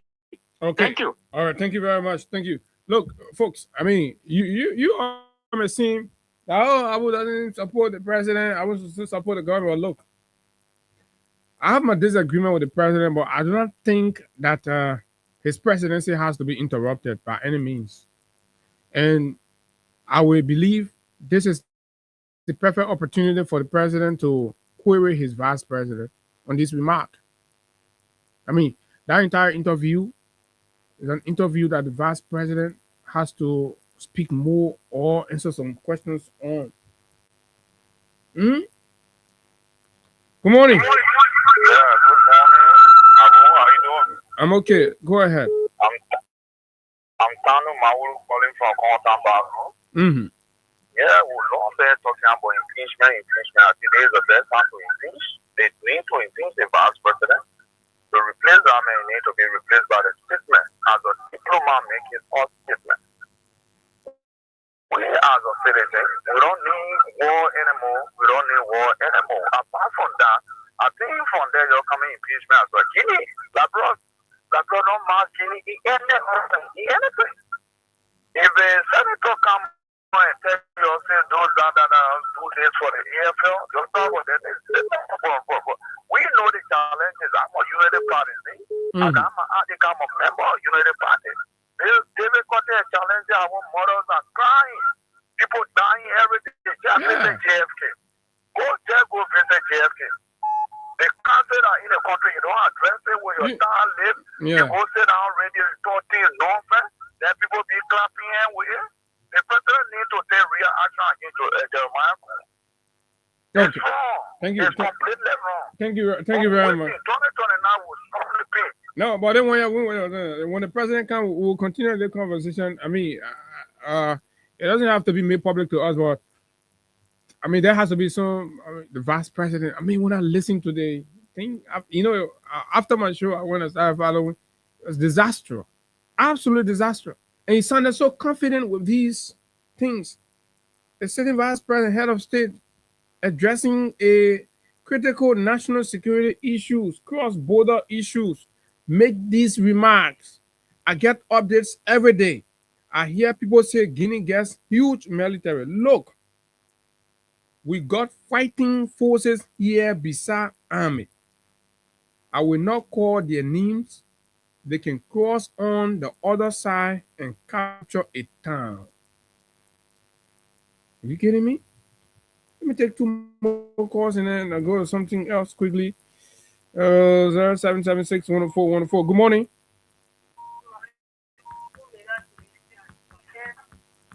I'm concerned Liberia for justice. Go ahead. The president and the vice president, they between war drum.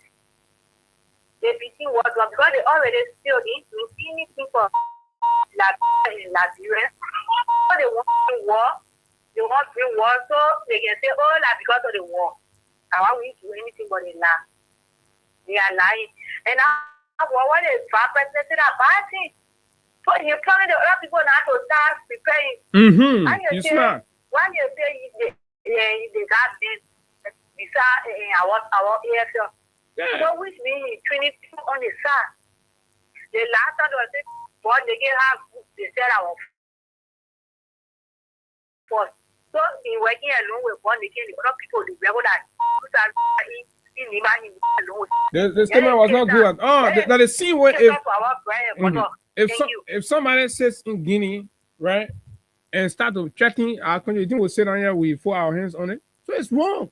You should not use our office, and to jeopardize our stability. We're already hungry in the country. Things tough. Citizens are crying every day.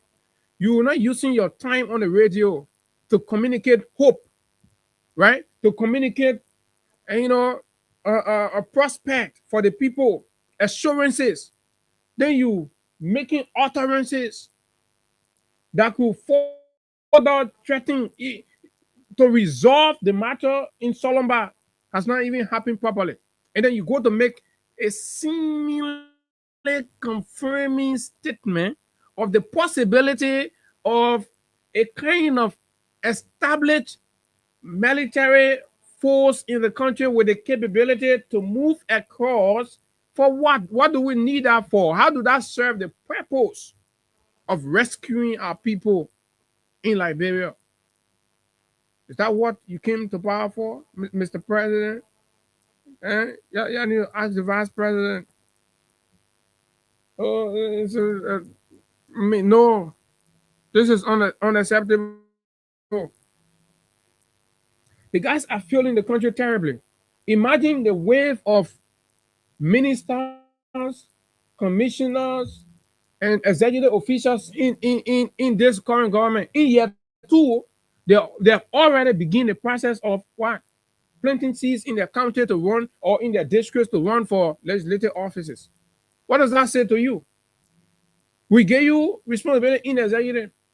So basically, when you start to prepare yourself for legislative seats in your county, then you're only using our executive office now to source funding for your future legislative campaign. And where does that leave all of us? Where does that leave all of us? We don't start thinking in this country. We don't start thinking and asking leaders the hard question. When you go to election, you vote.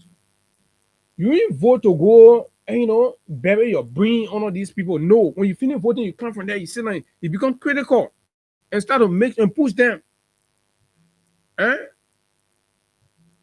Minister of Youth and Sport now reduce the entire ministry to vlogging ministry, content creation, passing around, doing all kind of nonsense with a whole youth and sport ministry.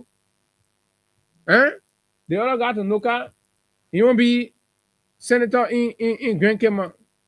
Party owner won't be represented in Lofa. Client Masakwe won't be represented. Ben Fofana won't be senator. The other one. These are all commissioners. Where are we going, folks? Let me take the last caller. Then we'll go to something else. The Vice President. Good morning. Yeah, good morning there. This is Bob speaking. Go ahead. Yeah, Abu, what do you expect from the Vice President who tells the Liberian people one thing and then later on tell them another thing? This is a Vice President who tell us during the war period, he was selling Kinju and other things, dodging bullets on the front line. Only all we know, the people who goes on the front line and dodge bullet are rebels. So if you see a Vice President coming up, not thinking about the situation in Guinea, they don't tie every week. Not playing democratic, then you go make that kind of statement. You think I put calculation, look at democratic regime calculation? Why you put our people in harm's way? They don't, because hey, let me tell you something, Abu. Every week is a coup d'etat in Guinea. Anything goes wrong in Guinea, they're coming for Liberia. Every week is a coup d'etat in Guinea. That's something that's very much worrisome, bro. We have our family over there. We know how some of us think in our country. They already look at, once you are Ba, you are Jalo, you are this other thing, they tell you, say you're from Guinea. You're putting our families in a harm way. You're not thinking about that. It's so unfortunate that we have such people as leaders in our country. Back then, 6 years ago, we never heard this kind of thing coming from Vice President Jewel Howard Taylor. She was always careful. She don't even speak. Huh? She would never intelligence. I mean, you left brains and you brought in Joe Blows that speak anyhow. Whether they put the country on harm's way, they don't care. I mean, and another thing again, that same Vice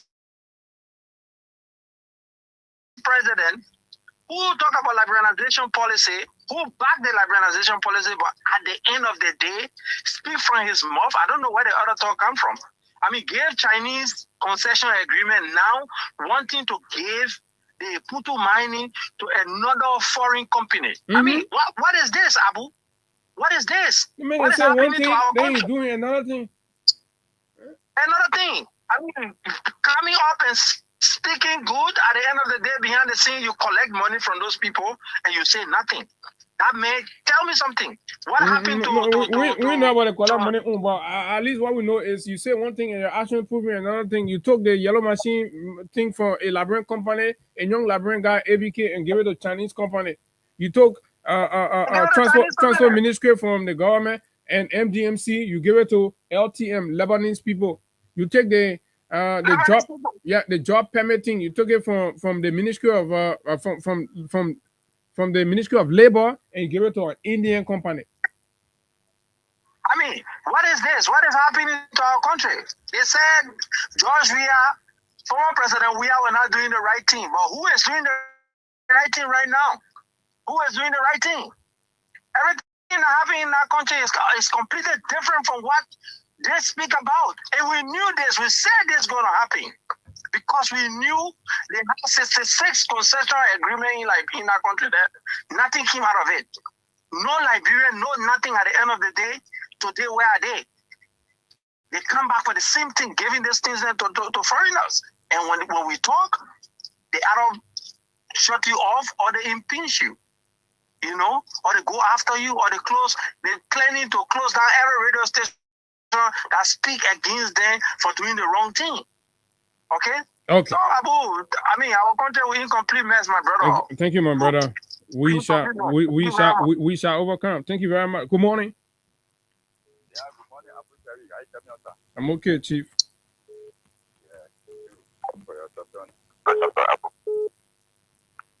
Abu, the president and the bad president. Wow, you won't call your name for security reason, or you forgot? No, Vanny get you 1 billion we are sent. Follower of Abraham Button we are. Go ahead, Vanny. Yeah. But Abu, let me tell you. The vice president always when he talk again when K2 students that had the vice president always talk. Because yes. Seriously. K2 student? Yeah. How the vice president always talk. All right, go ahead. Tell me why. The first time when the vice president ever talked in this country, he said that Georgia is a common citizen. How will you look at somebody like Georgia, you call a common citizen when you passing, Georgia can pass. That's how you supposed to talk as a leader. It's very sad, man. You come again, you discussing about your security, the security that's supposed to protect the land and property in the country. You discussing about them. You said that you have security apart from the army in the country. That's how you discuss this thing can escalate war in the country.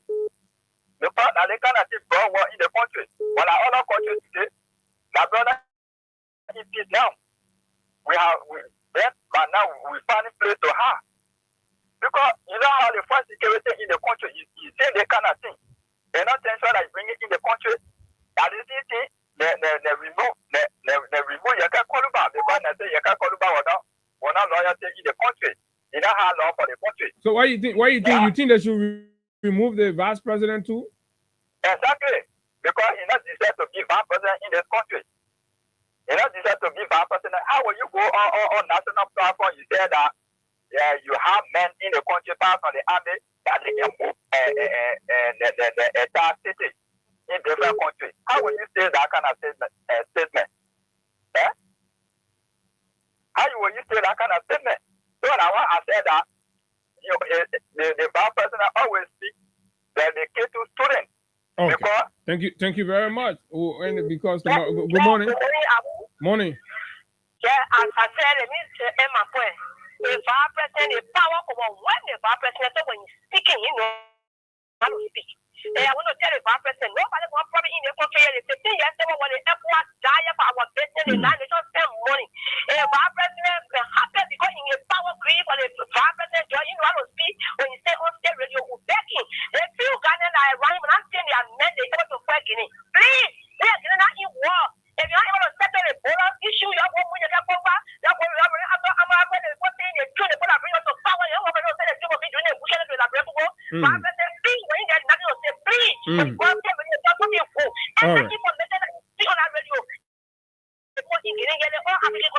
All right, thank you very much. If you're able to solve the border issue, you'll leave it. All right. Good morning. Yeah, good morning, Abu. Morning, ma'am. Yeah, and you said I'm calling for Brownsville. Go ahead, says I mama. thought the people said they were saying major, they were too bad. So now the men there now, they just fucking get a quality chicken. No sense of direction, nothing. They are overwhelmed there, the night. Because they don't have a call with devil, devil ruling there. But the job we getting for 6 years, like 2 years, they overwhelmed them. Yeah. Wow. They are overwhelmed. They know no sense of direction. When Baka go there, he's talking different things. The other men they start talking different things. Nothing sound they talking. So Tabata they talking. They want to bring war because they brought poor being bad president. The half of so just our Lord Jesus Christ will you all and today all from the people in the nonsense they brought. Amen. Thank you very much. Good morning. Good morning. This is putting Liberian citizens at risk that will even be traveling to Guinea. The people will be putting extra surveillance on you. They'll be looking at you funny and all of that. Do we need it? No. Our sisters can go for business and market opportunity over there. Do they need to be surveillance? No. Good morning. Go ahead. Yes, I will. Thank you very much. My name is Robert and I call from Great Kima County. Go ahead, Robert. Abu, we are looking at the House of Representatives and the Senate. If they don't take any action against this vice president, it means that they need to reinstate the over.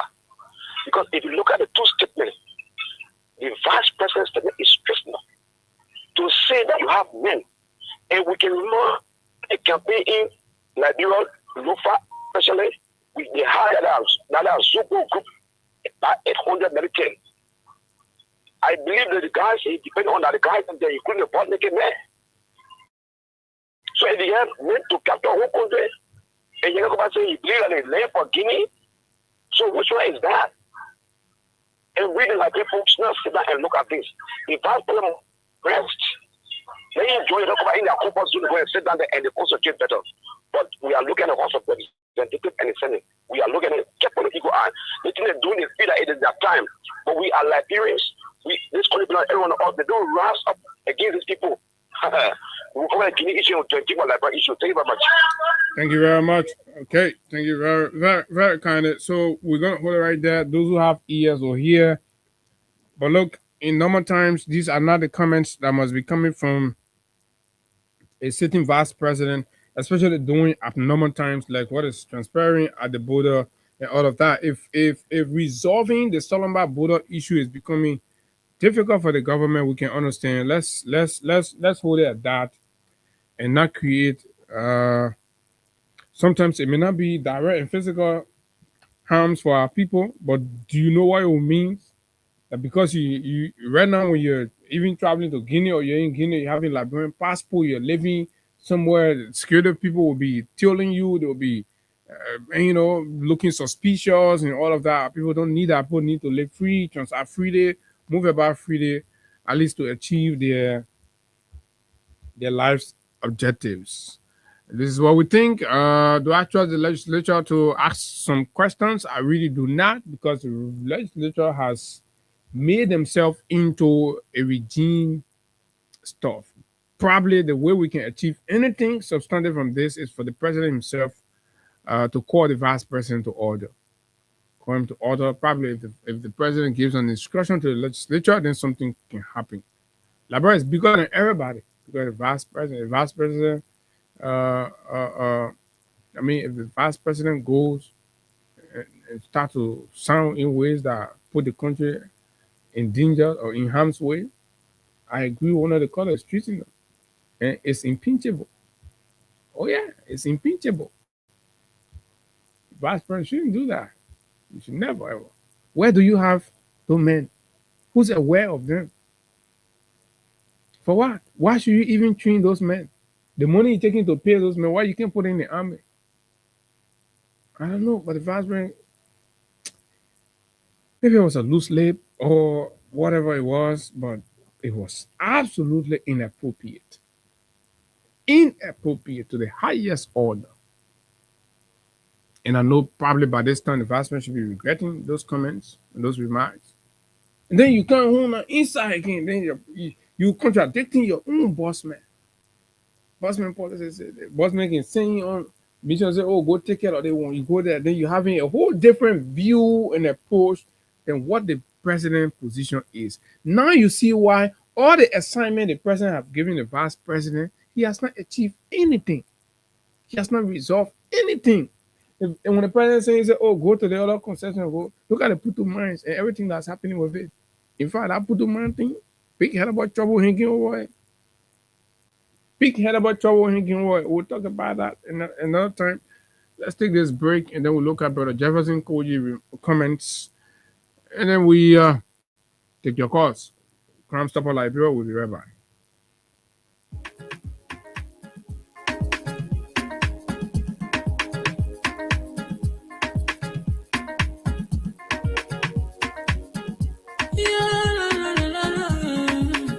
It's about musical.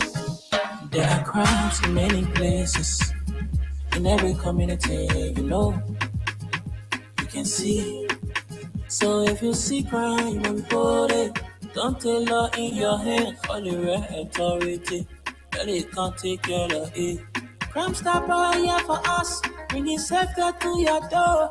Whether you rich or you poor, if you see a you must talk it, and I mean you cheche. Do it for your safety. If you see it, don't keep it. You must call to report it.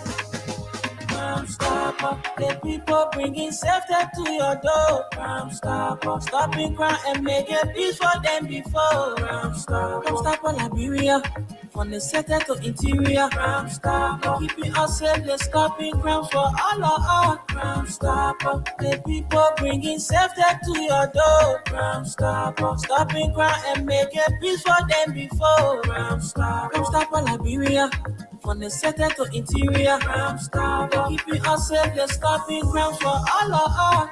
Crime Stopper Liberia is your community crime fighting partner. Don't take the law into your own hands. Remember, if you see a crime, report it. This is a message from your own self, old man. The old man, Sam Sion, thanks a lot. Folks, quickly, Liberian professionals are coming out and they're speaking out. And of course, it's important that we go 2 years into the rescue teams are looking shaky. Our foundations are being tampered with, and the country is headed terribly. And of course, this is not what Liberians expected. And we also must rally our voices to keep asking those in power to do more and do better, as things seems very, very disastrous for our people and of course the country in the future. Right? Look at what the government is doing. The government is they've eaten out today and they're mortgaging the future. Look at the debt portfolio. Look at how they're just taking money from everywhere, indebting the country. So Gabriel Yanti, I'm told, is a Liberian student scholar and an accountant, right? And he has written this brief note about what he thinks about some economic development and decisions in the country. He says, and I'm going to read. So let us set aside for a moment all political sentiments and affiliation. It's important. Where Liberia is now, we have to sometimes suspend political affiliations, party sentiments, because the country is in serious trouble. Let us reduce this to a matter of common sense, one that requires neither a degree from Harvard nor Oxford, but simply clear reasoning, clear, unambiguous reasoning. A single mining company, B Mountain, holds exploration rights in Liberia and extracts approximately 1.65 billion in gold annually from our soil. In return, the Liberian government receives a mere 3% in royalties. That you common sense. Meanwhile, the Liberian government travels to Washington, D.C., secures a 266 million concessional loan from the IMF at 2.25% to 2.5% interest. Remember that 266 million they've been flying away for the past 2 days? That credit, and the percent is 2.5. Payable over 2 decades, 20 years. So the government now credit money and entrap the country for 20 years. After Boubacar and Kun are no longer around, the generation that was not even aware of how they became president, those are the people, our children, that will be paying the debt that Kun and Boubacar have gone to source and are going to end up in the pockets of few powerful people in the country. No impact on all of us. But at the end of the day, that our children will come and be struggling to pay those debts. 20 years, you put the country into debt. Interest payable to 2 decades, and presents this as a development breakthrough. According to Yanti, Brother Gabriel Yanti says, imagine the trouble in this, the disaster and the danger in this. But then you have the government shamelessly presenting this future embarrassment as a development breakthrough that we must celebrate. We'll be clapping our hands. Say Boubacar and Gafuan, who say no economic, but everybody in the country, they now go borrow money from IMF to entrap and indebt the country for 20 years. But they say that big development, everybody will work and clap for them. People not get idea. For rig this country and rig the future. That's what they're up to. Ask yourself, Yanti says, why will Mita still want to give Liberian government 20 million in signature bonus? Why? Why? With all the noise we're making on them, why would they want to give us 200 million in signature bonus? Why do you think so? Isn't that a gift from the devil? Why, as a country and people, why we not thinking we all just doing partisan thing, passing around, and blah, blah, blah, other people attacking other people, leaving the real issues. When Abu talk about it, they say, oh, Abu, that CDC journalist. You're not looking at the meat and substance of what Abu is raising. But you want to blackmail me, a young professional, so that you will becloud the reasoning that we're trying to transmit to our people to be able to oppose. From the day I became a journalist in this country and became a talk show host, I remain vehement against the terms and conditions of the Asilometer concession in this country.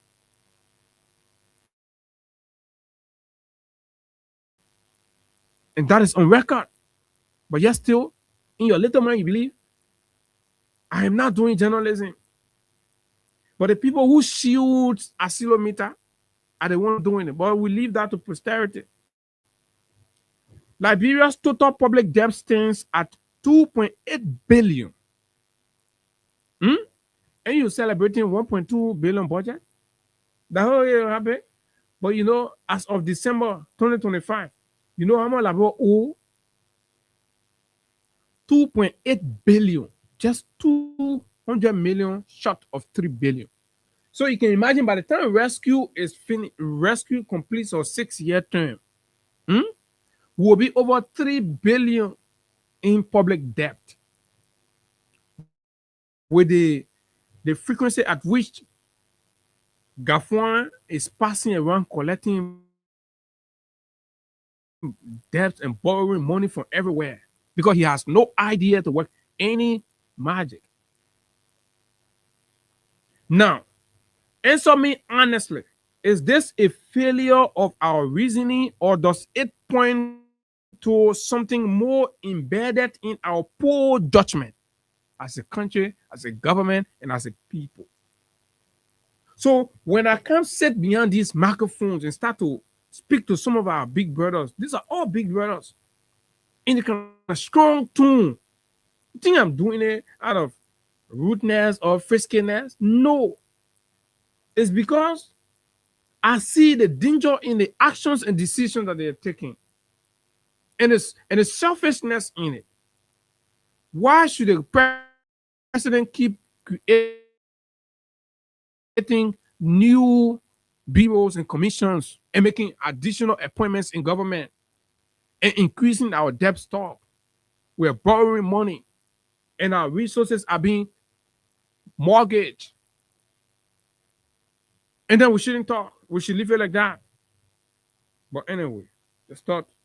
Every time, you know, critical librarian writes or opines a critical piece about what they think about what's going on in our country, we'll bring them up for you to help your judgment and to help your reasoning. One fine day, we all will come to our senses.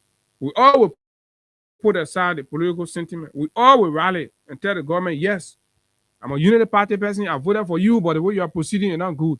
All right, I agree. I mean, I will suffer, but my children may not suffer. Yes, we must come to that conclusion. We'll come to that realization.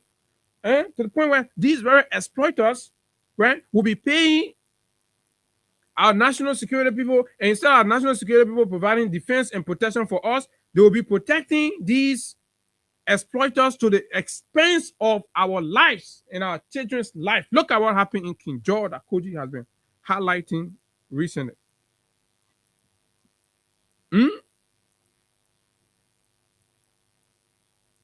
That Koji has been highlighting unabated.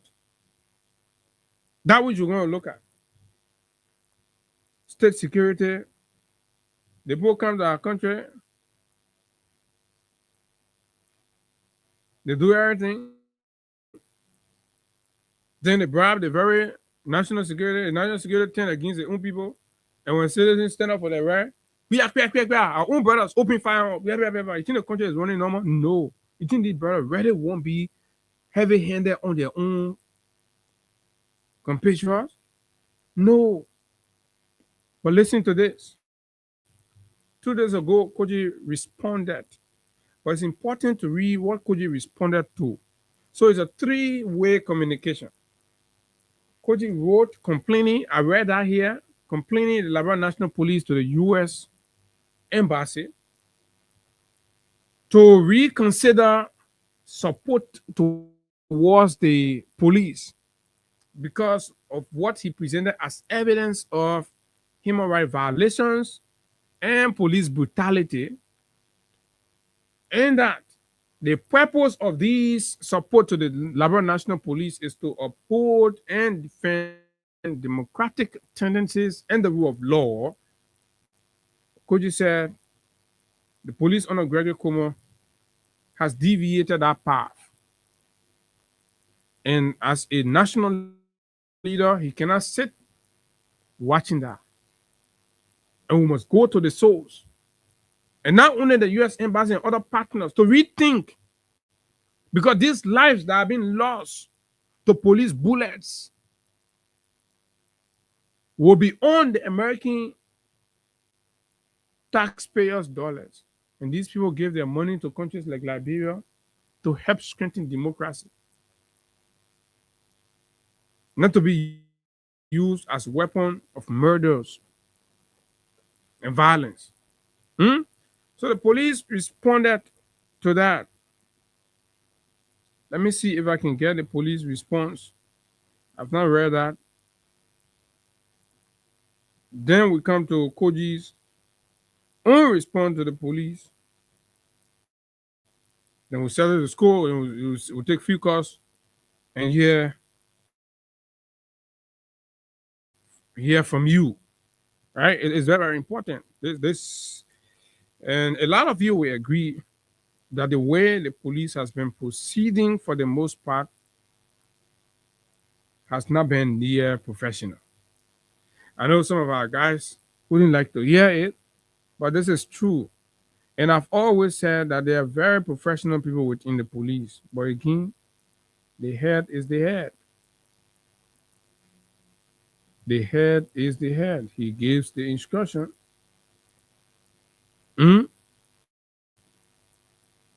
And the rest of the others follow. If you don't want to follow, they silence you. You'll be in the back while they're doing their things.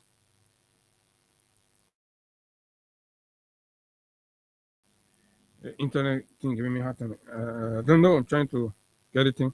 So let me just read Koji on quickly and see what we try to get. The police thing, I will get it. All right. But let me. So a response to the Liberia National Police regarding its April 21, 2026 press release discrediting my communication to the U.S. Embassy on scrutinizing U.S. funding towards LNP and gross human rights violation in Liberia. After a few hectic days on my exam for the past week, I bumped into a press release issued by the Liberia National Police in which the institution is refuting empirical facts I recently unveiled linking to gross human rights violations and misuse of both the Americans and Liberian taxpayers' money. Those who know me beyond everyday politics understands that I am deeply involved in the Liberian reality. I don't observe these issues from a distance. I live them, and I carry the weight of what it means to be Liberian. Over time, I have built close relationship with survivors and victims of human rights abuses, and their experiences have become part of my own lived reality. When citizens are brutalized by police officers, tear gassed, or subjected to sexual abuse, they do not become fairy tales to me. They are communicating the inability of the police under Mr. Coleman to save lives and property. My documentation of human rights abuses stems from an acknowledged fact that there are immediate threats and challenges that still exist under Liberia's domestic human rights response mechanism.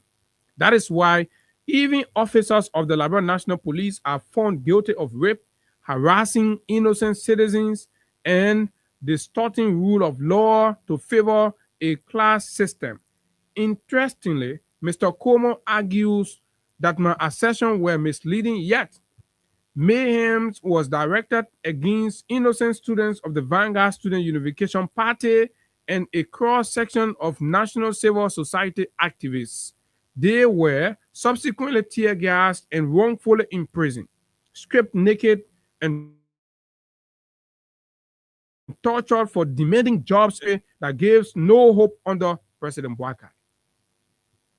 Dangerously, there was an assassination attempt on the life of a sitting lawmaker, Representative Sa Foko, without any investigative outcome. On February 29, 2024, while executing your bloody onslaught on King George, Grand Cayman County, citizens were shot dead on site for appealing to concession companies to respect their labor values.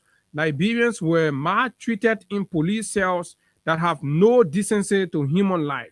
In my earlier communication to the U.S. government, I reported 9 unprecedented human rights violations. Additionally, here are some major cases that continue to seek at the apex of impunity under the watch of Mr. Coleman. One. And he's presenting, cases and instances. So I don't know how the police is going to run away from this. When we sit down here and warn and advise the police, you gotta be careful. Isa Masale and Abraham Kekula shot dead in Kinjok, Grand Cayman County by the Liberia National Police. The link is here. March 24, 2026, senior officer of the Liberia National Police allegedly raped a 24-year-old girl in Mangibi County. March 20, 2026, officer of the Liberia National Police Grand Bassa Detachment was reportedly arrested and handcuffed over allegations of rape. Matthew Morba, a mentally challenged man, was shot several times in the head by officers of the Liberia National Police in Congo Town in 2025. Up to now, no hear, no take. On May 13, 2025, a pregnant Liberian woman was beaten to death by Officer Seyon Wola, also known as Ricky Ross, an officer of the Liberia National Police. These human rights violations I have brought forward are neither misleading nor exaggerated. As suggested by the Liberia National Police, on the contrary, the institution's attempt to dismiss these claims only reinforces the depth of the crisis within its ranks. The pattern of denial, rather than transparent engagement with the facts, raises serious concerns about accountability and the willingness of the LNP leadership to confront systemic failures. At the center of this concern is the leadership of Gregory Cuomo, who has undermined the professional ethics of the police by creating cliques who are now turning the police into state-sanctioned militias, thereby organizing professional police officers with institutional knowledge. Effective law enforcement demands not just authority, but responsibility, credibility, and responsiveness to public grievances. When credible allegations of brutality, sexual abuse, and misuse of public resources are met with dismissal instead of decisive action, it signals a breakdown in both leadership and institutional integrity. In light of these concerns, there is a compelling case for the temporary suspension and comprehensive review of both domestic and international funding directed towards the police. Resources provided by Liberian taxpayers and international partners are intended to strengthen public safety, uphold the rule of law, and protect vulnerable populations. When those same resources risk enabling abuse or shielding misconduct, it becomes necessary to pause, reassess, and ensure that every dollar is aligned with public interest and accountability standards. Beyond leadership failures, the everyday experience of citizens further validate these concerns. More troubling, on January 13, 2026, human rights lawyer, Councillor Tiawonse Gongolo, requested a full disclosure of a DNA finding in which police exonerated Brian McGill for allegedly raping a 15-year-old child. Nearly 4 months later, Mr. Cuomo has failed to disclose publicly the outcome of the DNA. This action of the Liberia National Police is a high-profile case, raises serious doubt about transparency and equal justice. It also shows that Gregory has become more a political tool than a man prepared to advance Liberia's criminal justice system.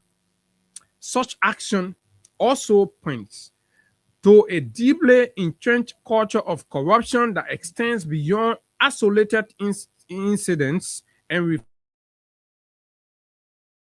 reflects broader systemic decay. He furthered, ultimately, this is not just about individual misconduct, it is about the credibility of an institution entrusted with protecting the public. Addressing these issues require more than public denial. It demands independent investigation, enforcement of disciplinary measures, institutional reforms, and a renewed commitment to restoring public trust.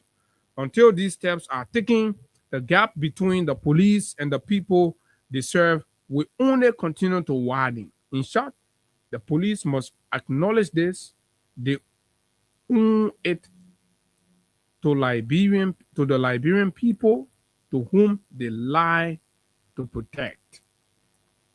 I'm going to hold it there because of time. It's a very lengthy piece of response to the police denial of claims of human rights abuses, violations of the rights of peaceful people, brutality minted against ordinary citizens that contradict the democratic values for which the police has been financed and sponsored by the taxpayers' money of our country and funding from donor partners. And Koji, the Secretary General of the CDC, is calling for a concerted effort to reassess these fundings and these supports. No time. So we gotta go. Time is up. Those who have ears will hear, and those who have eyes will see. But at the end of the day, this is our country. We ought to put for the right things to be done. Folks, fellow Liberian, this is how I like to bring the curtains down on this Wednesday morning edition of the Freedom Money Rise, the Freedom Money Rise on Freedom 87.9. We are going to be here tomorrow. And of course, we're going to be looking at other issues in the country. The cry for justice, war crime victims. Is the government playing games with the Liberian people?